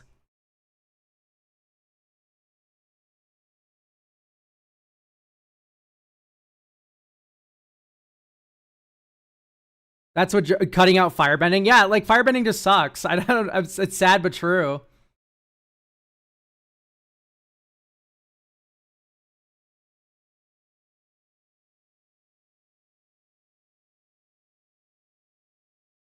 What I don't like about Wheel of Fortune though is that Wheel of Fortune, you have 3 opponents that you're refilling their hands for, and just you who's getting your hand refilled, and you spent the card to do it. It's like so bad. Unless once again you're comboing with it, in which case it becomes a lot better.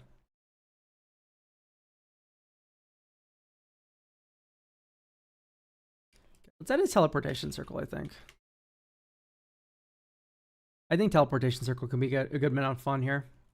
The War Doctor. War Doctor is pretty interesting. Is War Doctor only from library or is it anywhere?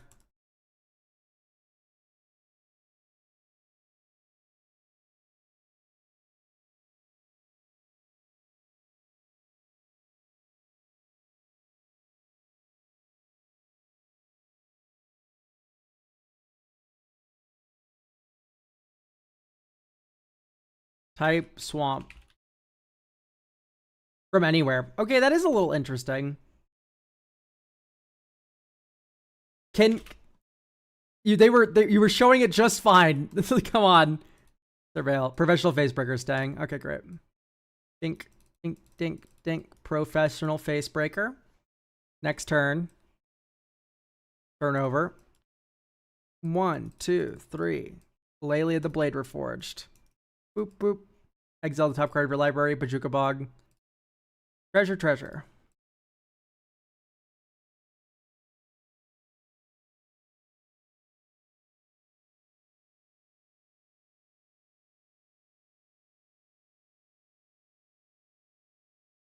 One, two, three. Let's just cast Zuko.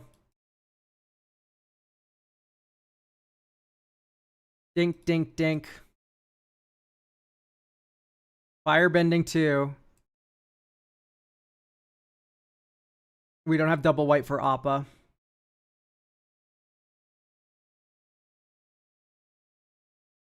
Anyway, this gets exiled though. Eerie Interlude. Dope.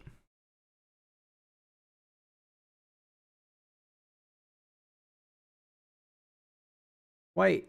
1, 2. Eerie Interlude away. These two.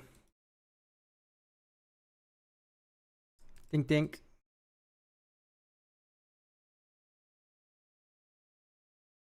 Now we have the mana for Appa. I don't know. It doesn't seem like there's anything going on. Like, we're just not doing anything. Not a big fan of Appa. I think our main issue is we have too many cards that are just like here. And they're not doing anything. Like, you have 19 creatures. You just don't have enough threats, it feels like. Beseech the Mirror, triple black, ow. Whip of Erebos gives lifelink, but it's otherwise too slow. Thank you, Run Quap. Obtruse Appropriation's a very expensive removal spell. Cosmic Intervention kind of makes sense. It's just your curve feels awful. You have like all 3 drops? Yeah. Like Selfless Spirit. Like this is a 2-drop.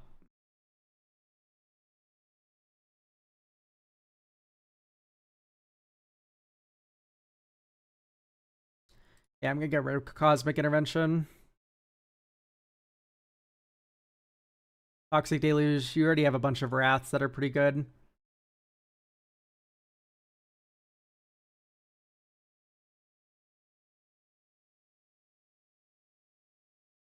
What about like Pia Nalar?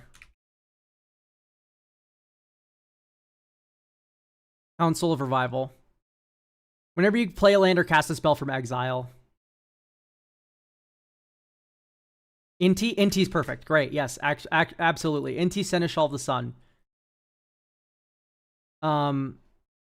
Reckless Impulse. Right. This is what I want to see more of, I think. Let's get some more exile stuff on creatures. I guess we can actually do instant speed.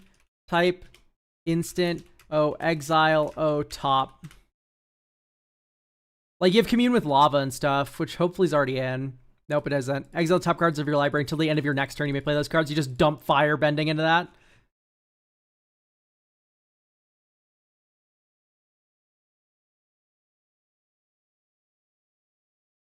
Exile the top 2 cards of your library until the end of next turn. You may play those cards.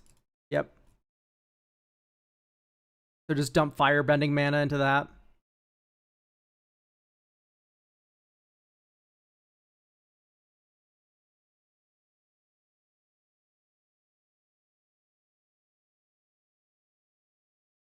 +2/+1 for Firebending. I was not thinking about that at all, but Showdown is called. That's actually a really good recommendation.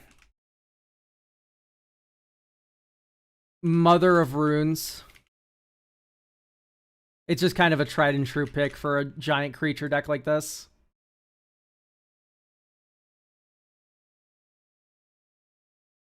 What about just like Luminarch Aspirant?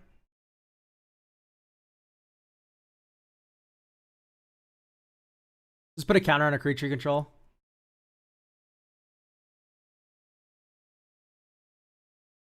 Okay, Blood Crypt, Shocked-In, Ragavan.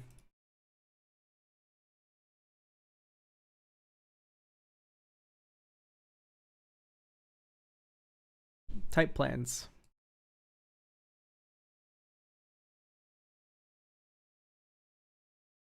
Yay, treasure token. Immediately spend it on Zuko.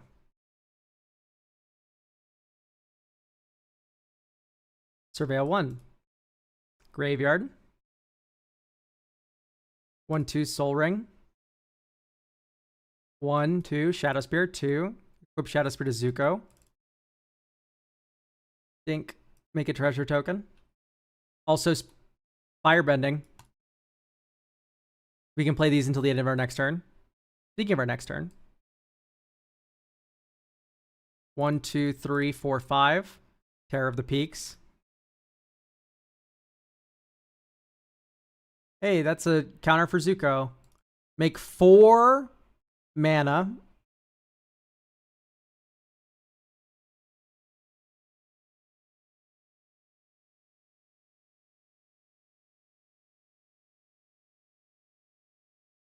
Yeah, like, Comet Storm's just too expensive, I feel.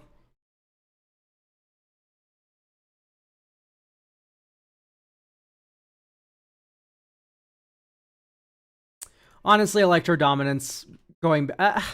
it sucks because I like that Electro Dominance gives the spell Flash. That's so funny to me. Yeah, Outrageous Robbery can probably go. I know it casts from exile. It's just like, I think you'd rather be casting from your own deck with the seize opportunities and stuff.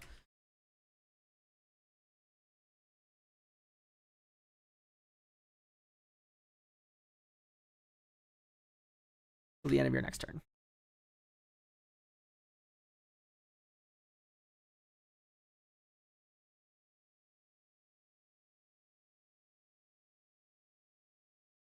I mean, this is artifact removal on top of the exile, I guess. I mean, this isn't that important, all of this. I think I'd just go March of Reckless Joy.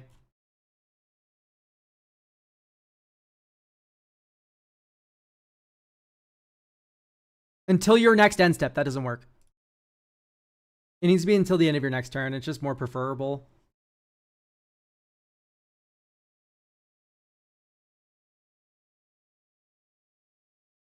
I normally shit on Lightning Greaves. I think this may be a Lightning Greaves kind of deck.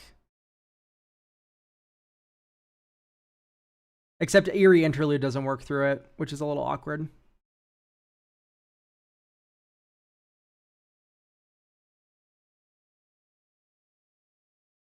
I don't know. Let's just put Felia in and call it a deck, huh?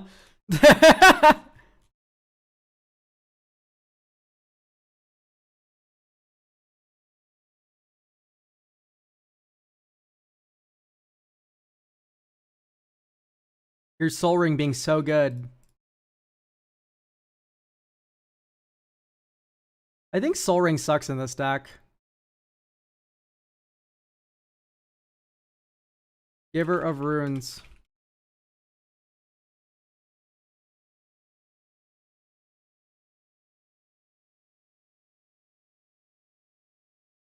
All right. I think I'm dropping this on your head. We have a lot more flickering that's just built into our creatures, as opposed to flickering that cost 1 billion mana like Appa. A lot more focus on curving out, as opposed to having 19 creatures. I think 26 creatures could still be too low still. Like, you might want to do like Intrepid Archaeologist or something. Or like, maybe like the 6 mana Keeper of Secrets. Like, it's tough to say.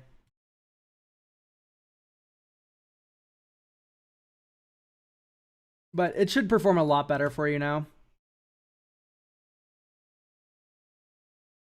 Alesha.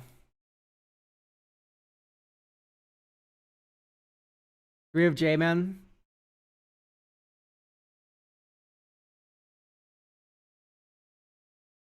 This is a deck I enjoy a lot. As well, either way, we even if J-Man isn't here. Okay, J-Man is here. This is a deck I enjoy a lot. A very creature-heavy aggro reanimation strategy that I've been fiddling with for quite a while has been pretty good. Given it can quietly, easily pump out damage and have something to do late game, this deck is purposely very creature-heavy. Given all the cards it cycles through, I'd prefer to keep it that way. I don't know how else to put this beyond the fact that this deck can struggle against green turbo ramp strategies, and I don't know how to fix that. Or if there's Or if I can somehow, sometimes hands can be slower than ever. Okay, okay. I can help you. All right. So 37 lands is too low.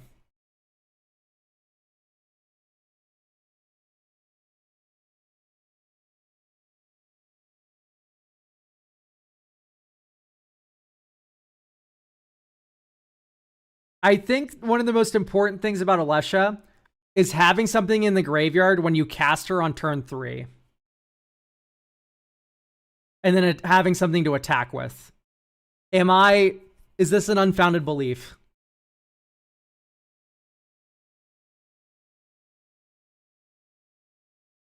Or am I cooking?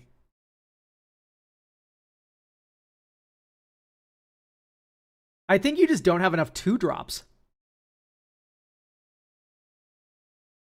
In my mind, I'm like, why aren't we full of 2-drops? And then you just get to crash out with the 2-drop for free. What are they going to do? Block it? Oh no, I get it back. I'll just play this second main phase and then move to my end step and get it back.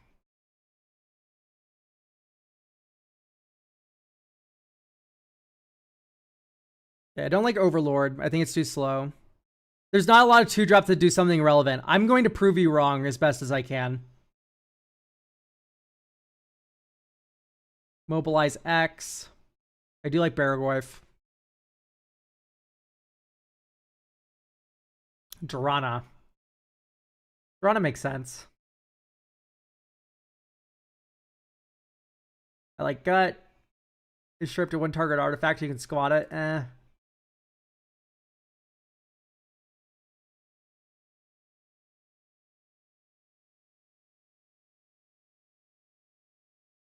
I think Alexios is a little bit of an issue. Zoya is okay.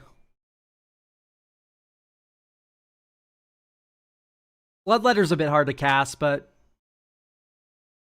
we can cross that bridge when we come to it. Okay, I don't like Gaius. Why are you running Gaius and not a Cursed Marauder?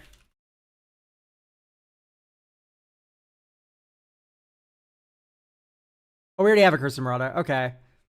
I don't like 4-mana sacrifice a thing. That seems like a little too slow. I do like Pyroglyph, though.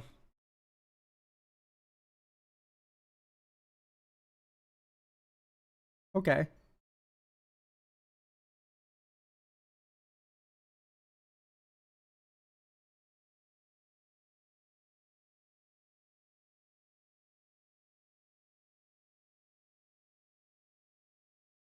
Combustible Gear Hulk in my low curve Rakdos deck. That sounds like a great idea.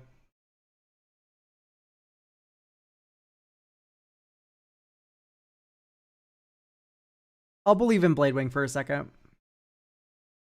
Reckless Barbarian is a really good recommendation.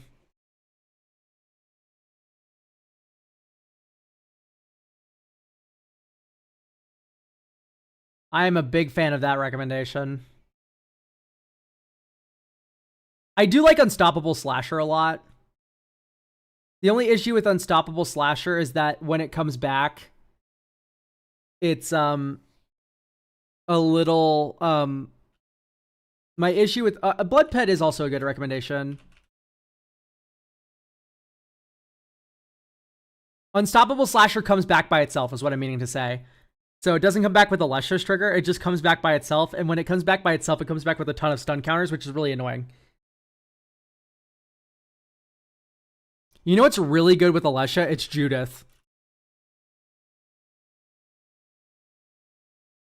Judith the Scourge Diva is actually so cracked in this deck, and it's because of the Power Anthem.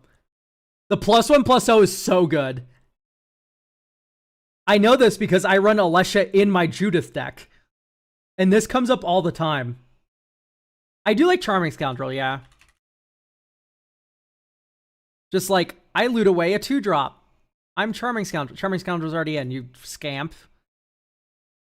Mana value equal. I'm going to actually open my Judith deck. Also, this is a Hellrider deck. Hellrider needed to be in this deck yesterday. Whenever a creature you control attacks, it does 1 damage to the player it's attacking. Okay, let's look at Judith. Fireglass Mentor, holy shit. Fireglass Mentor is cracked. All capital letters cracked. At the beginning of your second main phase, if an opponent lost life this turn, exile the top 2 cards of your library. Choose one of them until end of turn. You may play that card. FOMO's already in the deck.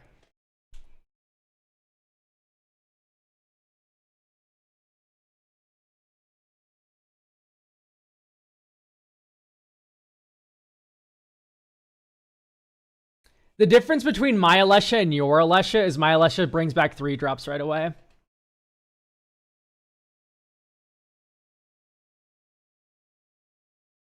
Okay, we don't have a lot of options there, but you do have Arena of Glory already.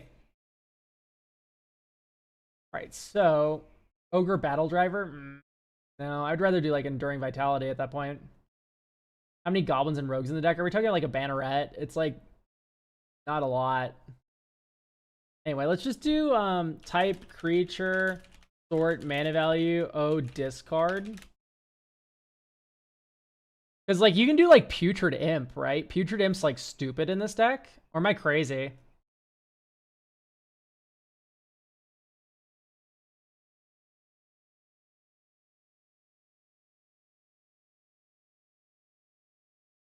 Discard a card, sacrifice this, draw a card.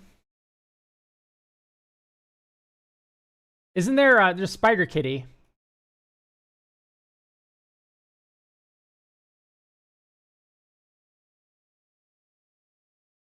Yeah, haste. Discard a card, sacrifice this creature, draw a card. Putrid Imp. Discard a card, this creature gains flying until end of turn. Like, those are probably worthwhile. Especially if you start filling this deck with more 2-drops that matter. Black Cat's hilarious.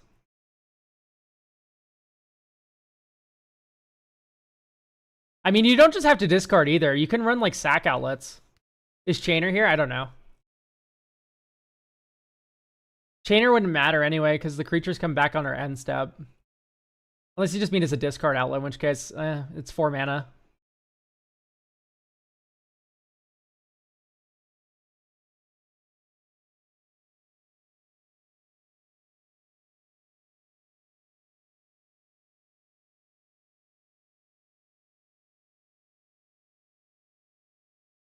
Yeah, exactly. We bring him back on end step, so. Ivora's already in.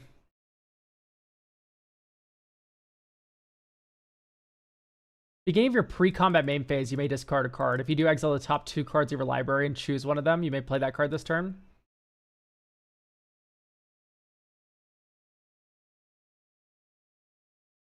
Ultimate Green Goblin. Is that someone that makes treasures, right?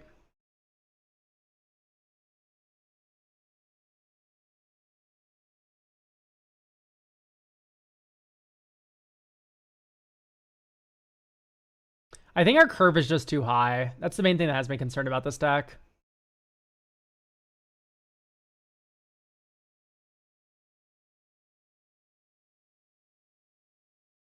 Yeah, and I don't like it because it's 3 mana.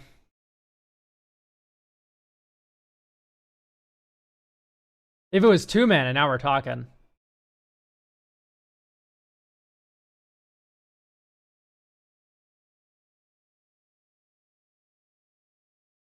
Yeah, I just think we have too many 4-drops. Probably like Archbreach of Shadows.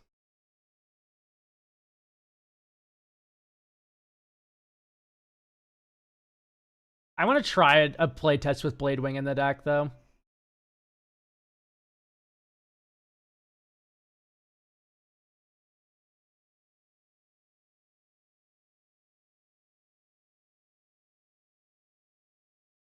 Go. The issue with loading this with 2-drops is it feels like I'm making a bad Brawl deck. Just, Jamin, just watch what happens when we have 2-drops in our deck and not like a million 4-drops. Like, small curves are good. Charming Scoundrel. Discard Ivora. Next turn. Arena of Glory. 1, 2, 3. Alesha. Attack. Counter. Oh, you don't have to attack with this. Ivora comes back. On end step, enters, makes a blood token. Add token, blood. Next turn. Check this out. Blood token onto nothing because it's not a map token. Discard Grim Hireling. 1, 2, 3. Put a counter here. Grim Hireling comes back. I don't know. Vandal Blast your Soul Ring. I don't like Vandal Blast. We're probably going to be cutting this. Okay, we now have Grim Hireling in play. Or like, you probably just don't swing with these, but... Next turn. Okay, guys, great news. Faithless Looting. Draw 2. We miss. Discard 2. We don't have a land drop. Alright, now we move to combat. 1, 2, 3, 4. Alright, you swing out at everyone.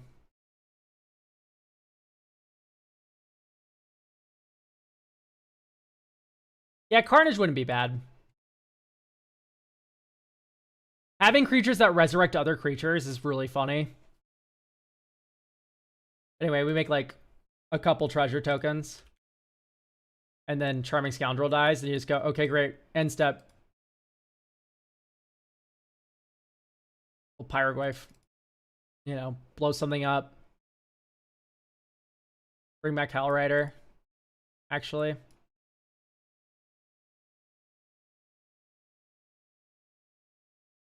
Two. Arena of Glory. 3. Overlord of the Bale Merc. Enters or attacks. Mill 4 cards. 1, 2, 3, 4. Put Barrowglyph into our hand. And actually, we could have used a second Arena of Glory mana, couldn't we? Wait, no, because that was... No, we tapped a treasure for it.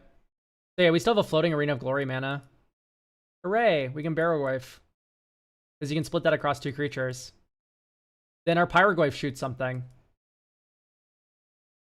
That creature, no, we get Lifelink, Death Touch, Barrowglyph. Does this feel like a bad Brawl deck? Like, I think you're just mistaken. The fact that we curved out is what made this feel so good by turn 6.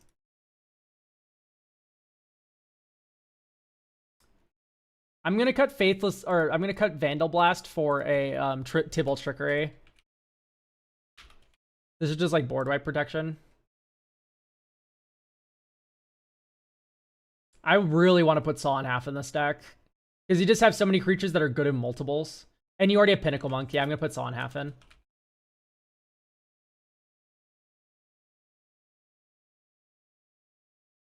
Once again, we're just kind of too few on lands. I don't know if I like Ripples. Ripples is just too slow. When we want to like pedal to the metal this thing.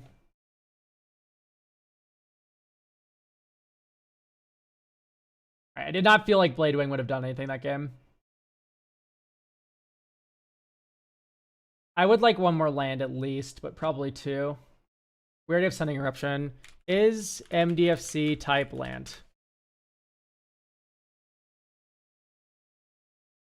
Hagar Mauling, Malakir Rebirth. And then we could probably take out like Redirect Lightning or Untimely Malfunction. Probably Redirect Lightning for the Malakir Rebirth.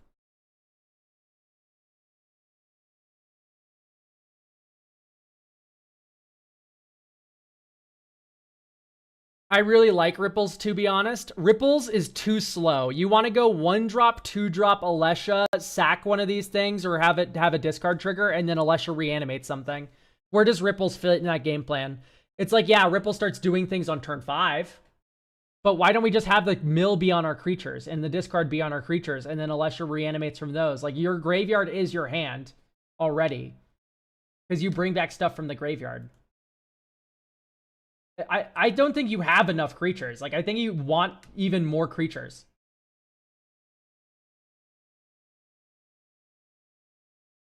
Why'd you switch the printing from Infinity? Because this one's cooler. It has a squirrel on it. If Ripples of Undeath was a 2-mana creature, I would have it in the deck. That's literally the difference. If Alesha doesn't come down on turn 3 and reanimate something, I feel like we've missed a lot of value. That's the honest-to-God truth about it. I want Alesha to do something when she enters.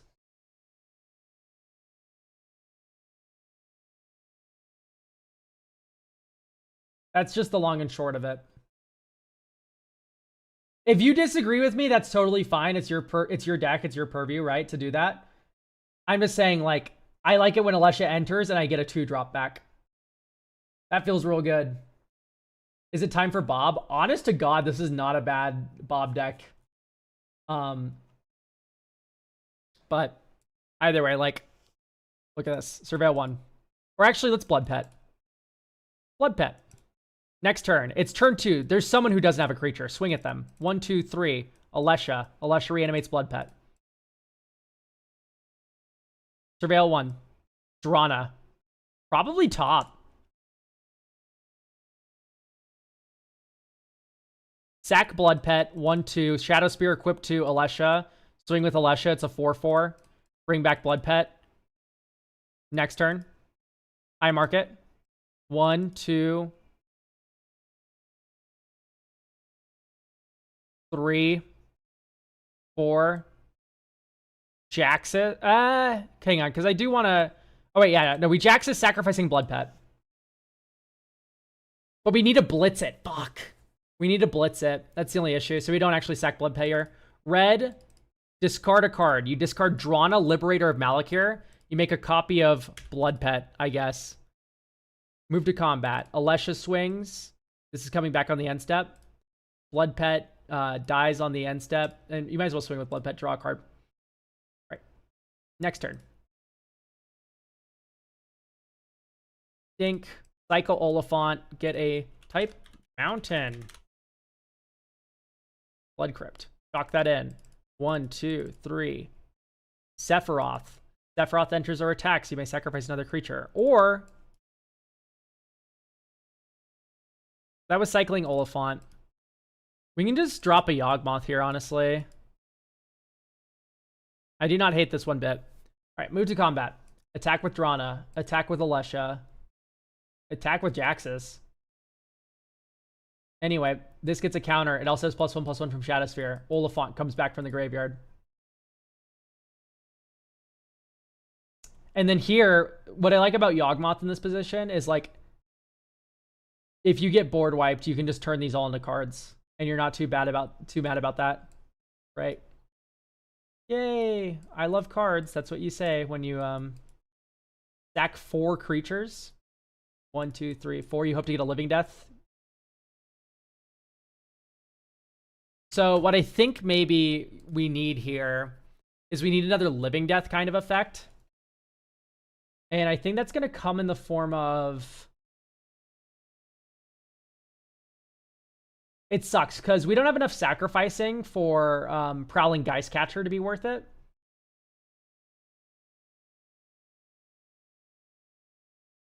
We could make Illicit Masquerade work.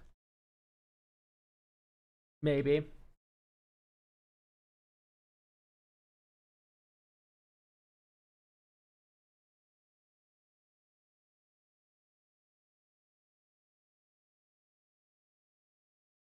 I don't like looping Dusk Legion Zealot Burglar Rat. If I ran a card like that, it would be Black Cat, and I would want more. I'd want more sack outlets to make that possible. So sorry, what did we just cut? Incarnation Technique. Yeah, I think we just want mana value equals 4. Flare of whatever the fuck. Flare of Malice. Sacrifice a thing, everyone. I'm also going to sacrifice my Evereth, and then I'm going to swing with this, and then I'm going to bring Evereth back. Ta-da! I don't like Balrog of Moria, no.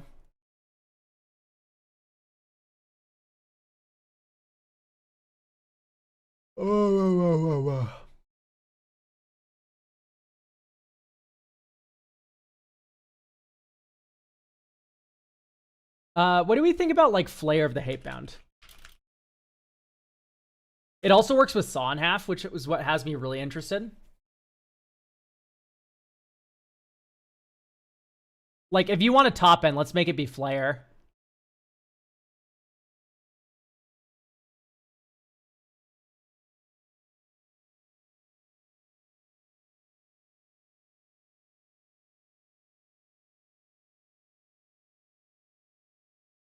Probably just Veronica.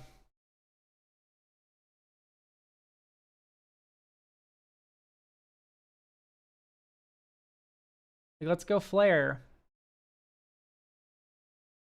Draw. Okay, you're gonna Bloodstain Mire here or Raucous Theater. Ooh, yeah, Graveyard Sephiroth, please. Next turn. Tapped Blood Crypt. Red, Masked Meower. Oh, right, no. You want to go Susser Secundi, Masked Meower. It's turn 2. No one has the thing in play yet. Okay, next turn. Blood Crypt. Chalk it in. 1, 2, 3. Alessia, who smiles and laughs. We don't have a 2-drop in our hand. This is the main issue I'm talking about. So, like, we swing with Masked Meower is the thought. You sacrifice this, you discard a 2-drop, ideally, and then you draw a new card, and then you would reanimate that 2-drop. We just don't have that 2-drop. There's Arena of Glory. Right on time, buddy. Alessia, who smiles and laughs. So that's why I wanted to add more 2-drops to your deck. And I think all the 2-drops we selected are not low power level. Like, you saw how much mana we made off Blood Path that game. Same thing would go with, like, Reckless Barbarian, right? So, like, having these be discard outlets and stuff to get a second one out, and then now we're wide, and then we go, okay, Broadside Bombardiers, and we have an extra piece of sack fodder. We have an extra piece of sack fodder. Professional Facebreaker, we have an extra body attacking, right? All of this matters. It matters getting that extra body in play so much, just for free, when Alessia comes down. It's the difference between having 2 attackers with Professional Facebreaker and having an attacker for each opponent with Professional Facebreaker. So I'm begging you to please just try out running more 2-drops like this and then seeing how it feels. And I'm going to tell you right now, it's going to feel very good. If there's one thing I'm happy about, though, is that you're not running ramp. I am overjoyed that you do not have any, like, 2-mana rocks in here. Or Soul Ring. Thank you for getting a deck review. I always love looking at little Rakdos attacky creature decks. I love creature decks in general. Okay, lastly, we have Jet with a Zamone deck. Why I like Inti so much is it basically lets me get up on curve. Yeah, that Inti is the best one. I wish there were more Intis, but there isn't. That's just the sad truth, right? There's just no other Intis. So having 2-drops right now, a good glut of 2-drops that do stuff that is important, is very important. All right, Jet. Do we have Jet present with us? Yeah, but Inti, I agree with you. Inti's the best one you can have. But there's just only one Inti, so we need to compromise and run some more 2-drops that just still have good effects, right? It's just, you know, not as good as, like, Inti into 3-drops. Okay, great. Welcome, Jet. Glad to hear you just got off work. That works out perfectly. All right, let's read the blurb. Read the blurb. The game plan is to flip big permanents to cheat their mana value with double land. No budget restriction. I'm fine with any. Okay. Before the deck was scary, made people look as a threat, but now it's not as scary or spooky anymore, even though I love this deck. Okay. You're saying it's not that scary or spooky anymore, but we have Omniscience right here looking at me. Okay, first question. 52. Okay, hang on. This didn't copyright. This didn't copyright. Cut these. This is why it broke. Extras. Export deck. Include out of deck cards. Okay, there we go. Uncheck all. Copy. Face down. Okay, bulk edit. Dink. Save.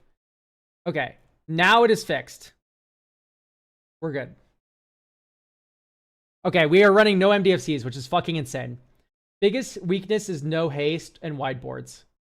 Okay, we have Omniscience, though. Did you consider that? All right, I'm making you into a Delirium deck.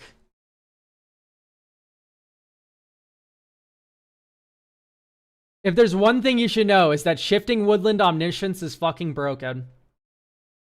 For 4 mana, you can make Omniscience.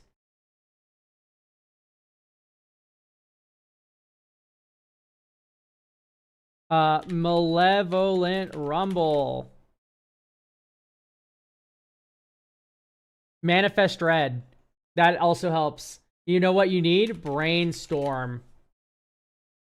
Brain Surge.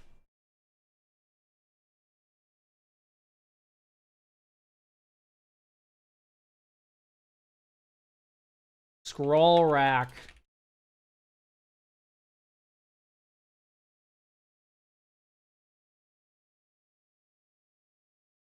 Okay, giant creatures.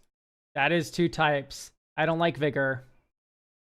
Vigor's for fair decks. That's not what we're doing around here. Soul of New Phyrexia. That's for fair decks. That's not what we're doing around here. Bonnie Paul, that's for fair decks. We're not doing that around here.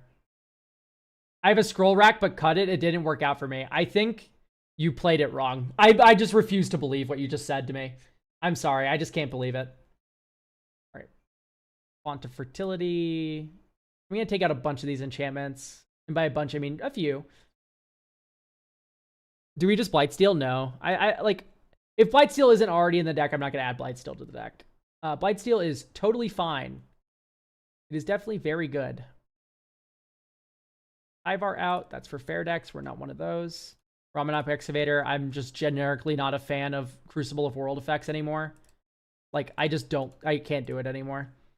Malevolent Rumble. Okay, so what else should we run? Hedron Crab. Yeah, Hedron Crab. Echoing Deeps. Take out Cabaret Courtyard. Echoing Deeps can copy a milled over. Wait, this is Hedron Crab, right? Yeah, target player. Are you making this bracket 4? No.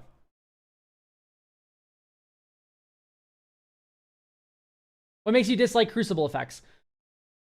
I've been playing with Crucible effects for a long time, and honest to God, I'd rather have like an Aftermath analyst than have a Crucible.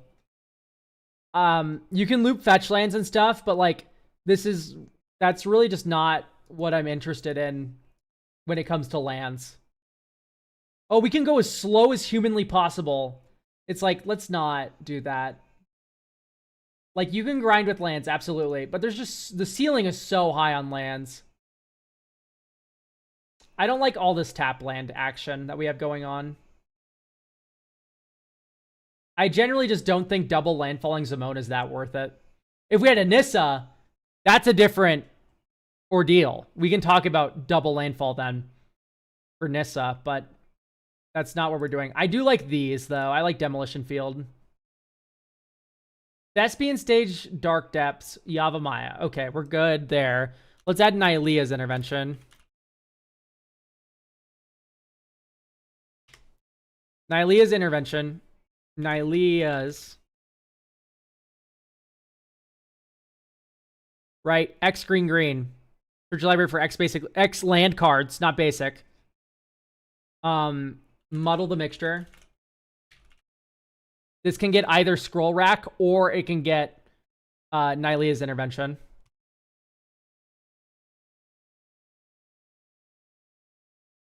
Does double landing flips a creature with Simone? Yeah, but we can just flip shit differently. Like, it's not hard to flip stuff in this deck without Zimone doing it twice.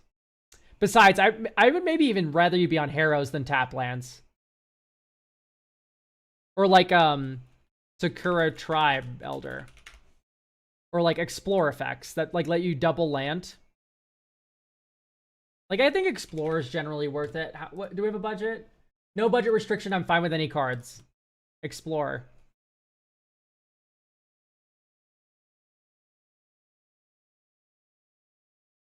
Or Exploration. Azusa, single but looking.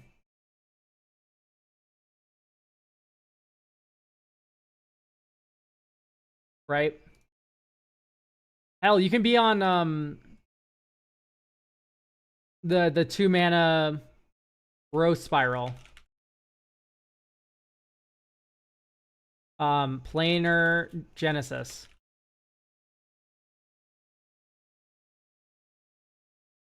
We need to up the land count again, but you get the idea.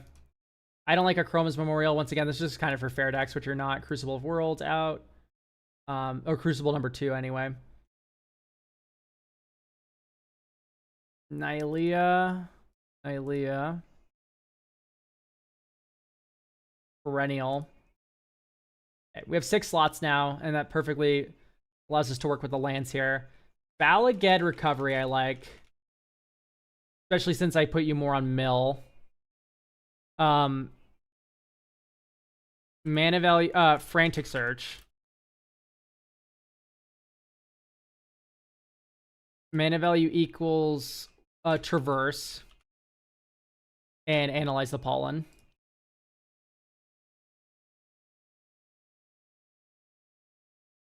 Gyre Reach.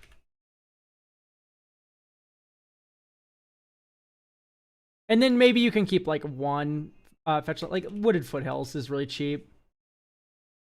Oh, it's already in. What's another green fetch we could be running? Verdant Catacomb. Okay, you already have all the green fetches. Okay, we can add a just Evolving Wilds.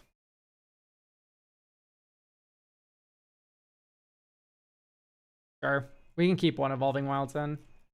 And this says 37, but it's actually 39.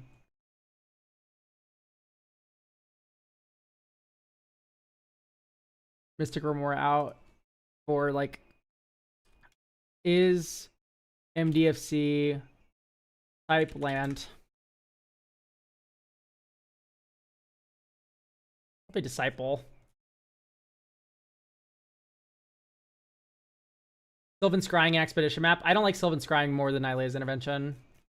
If we wanted to add another land tutor, it would be Teleria West. Like that.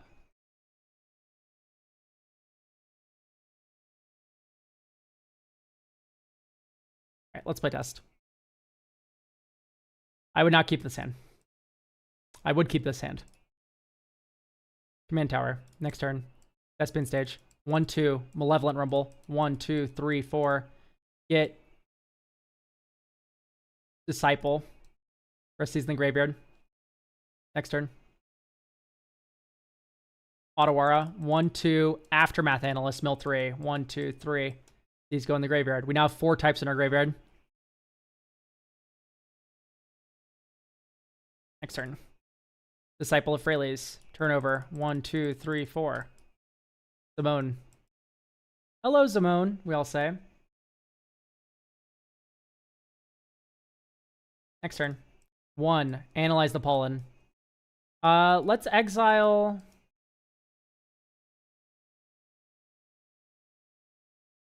1, 5, 9. Okay. Like Evidence 8, we can get any creature we want now.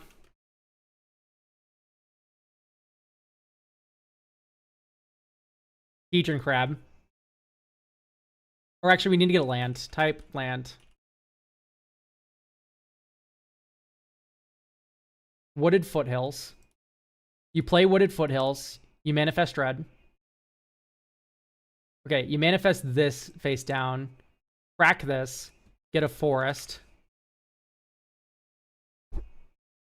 Manifest red. Otherwise, you may turn a... Yep, so you turn Sylvan Library face up. And then you go 1, 2, 3, 4. Wooded Foothills enters. Windswept Heath enters. Or you can just wait until an opponent's turn. So pass your turn and then sack Aftermath Analyst on their turn. 1, 2, 3, 4, 5. So we've sacked Aftermath Analyst on your turn, so we get the landfall trigger from Zimone, which will manifest red. All right, Uro. Gyre Reach Sanitarium to graveyard. And then we flip Uro over. Wait, we had 4 mana there? Yeah, we okay, let me paint the picture for you. We green tutored for with Analyze the Pollen the Wooded Foothills.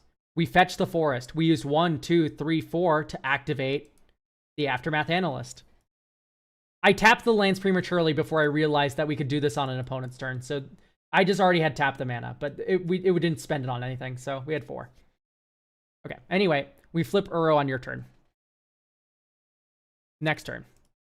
Scroll Rack. Okay, this is a beautiful moment. Scroll Rack. Oh, well, we get to draw 2 extra cards here. Okay, so we'll put those 2 back. Scroll Rack. Activate the Scrack.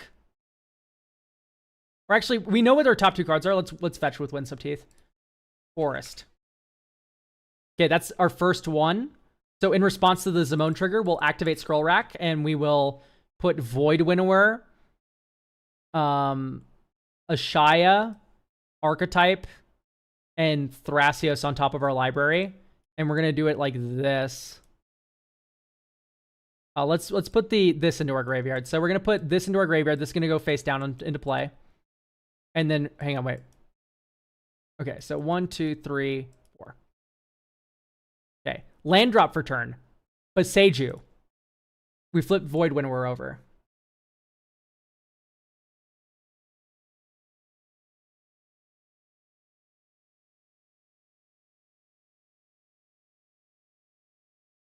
All right, and then we now have Muddle the Mixture up as a counter spell. Yeah, because we can crack Wooded Foothills for a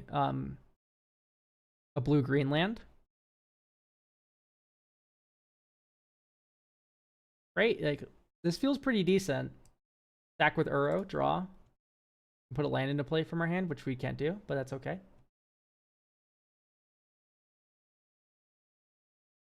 I guess we cracked this for an island because we knew this was a Shia. Type Forest. Great, that actually works out really well. It's negate. We'll put that on top. So we'll draw the negate instead of that. And now we have a negate. Okay. Hooray, Delirium. 1, 2, explore. Draw a card. Ooh, blue, Brainstorm. We have an additional land drop, by the way. 1, 2, 3. Well, that's a Hedron Crab. 2 or 1, 2.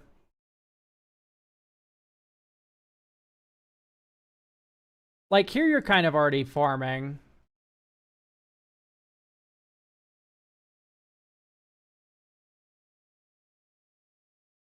Up to 2 land cards that have a basic land type, put them on the battlefield, tapped and shuffle. Look at the top X cards of your library, where X is the number of basic land types among. So you can look at the top 2. Hear me out. What if we run like Temporal Mastery?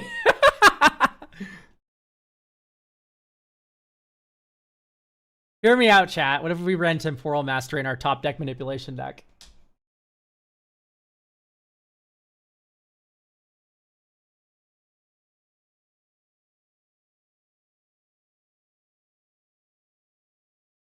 Like, why aren't we just running Harrow?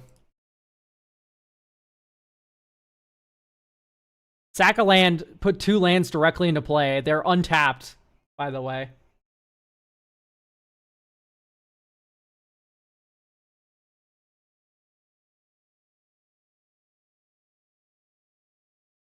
Indus Restoration is definitely fine. I don't like that they go into play tapped, right? Tapped. Not as good.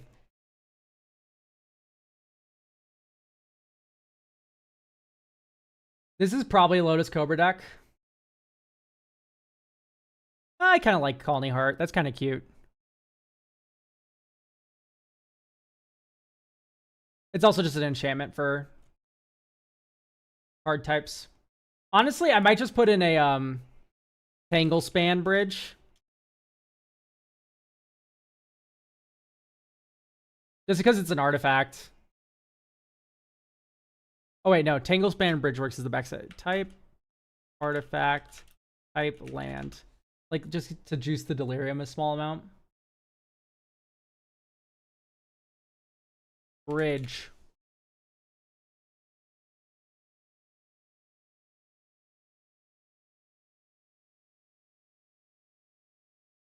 There we go. Tangle Pool Bridge. Matsalantli.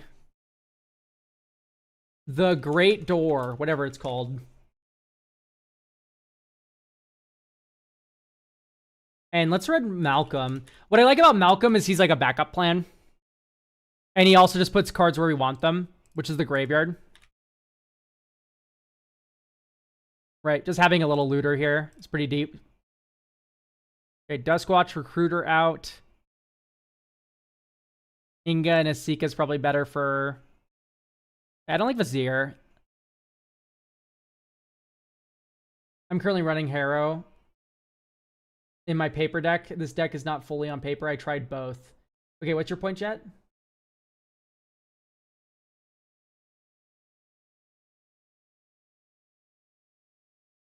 Oh, you mean the threats and pipes, yeah. I don't really like they came in the pipes for this deck. We mill 3. 1, 2, 3. 1 green, Colony Heart Expedition. Tapped Balaget Recovery. We kind of like Scroll Rack, but it's not really necessary. 1, 2, 3. Okay, we have 4 types in our graveyard. Shifting Woodland can copy Aftermath Analyst, by the way, which is really stupid. Okay. Shifting Woodland. Oh, we don't have a forest yet, so this is mill 3. 1, 2, 3. Get a type forest. They did what to the pipes? Okay, you don't have breeding pool, which is kind of crazy. 1, 2, 3, 4. By the way, you're gonna get some weird looks if you run Vorinclex in like low bracket, just saying. I mean, you're gonna get that with that as well. Oh, by the way, here's like a good part about shifting Woodland.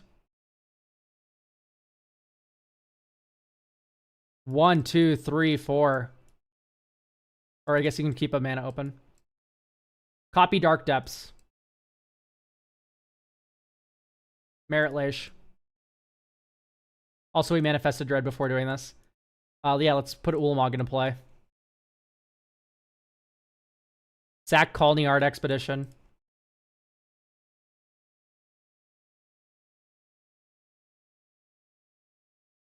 Oh, we flip Ulamog over.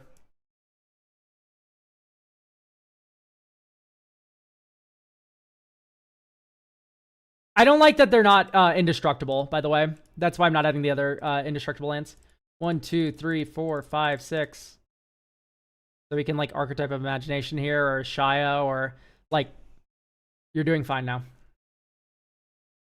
Yeah, so Shifting Woodland works with Dark Depths as well. That's the main point I wanted to get across there. But also, Shifting Woodlands works with Omniscience. And that was a turn 6 Merit Leish. That's totally fair. You can see the giant smile on my face. This is good to go, though. Let me drop it in YouTube chat, because that's where you are. For some reason, it's not posting in both chats, which is a little annoying, but...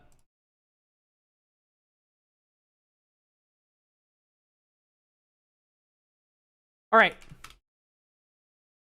So. We have gotten... 2 deck reviews. So, there's 4 slots remaining, everyone. I'll just share the link. YouTube, it's in the description.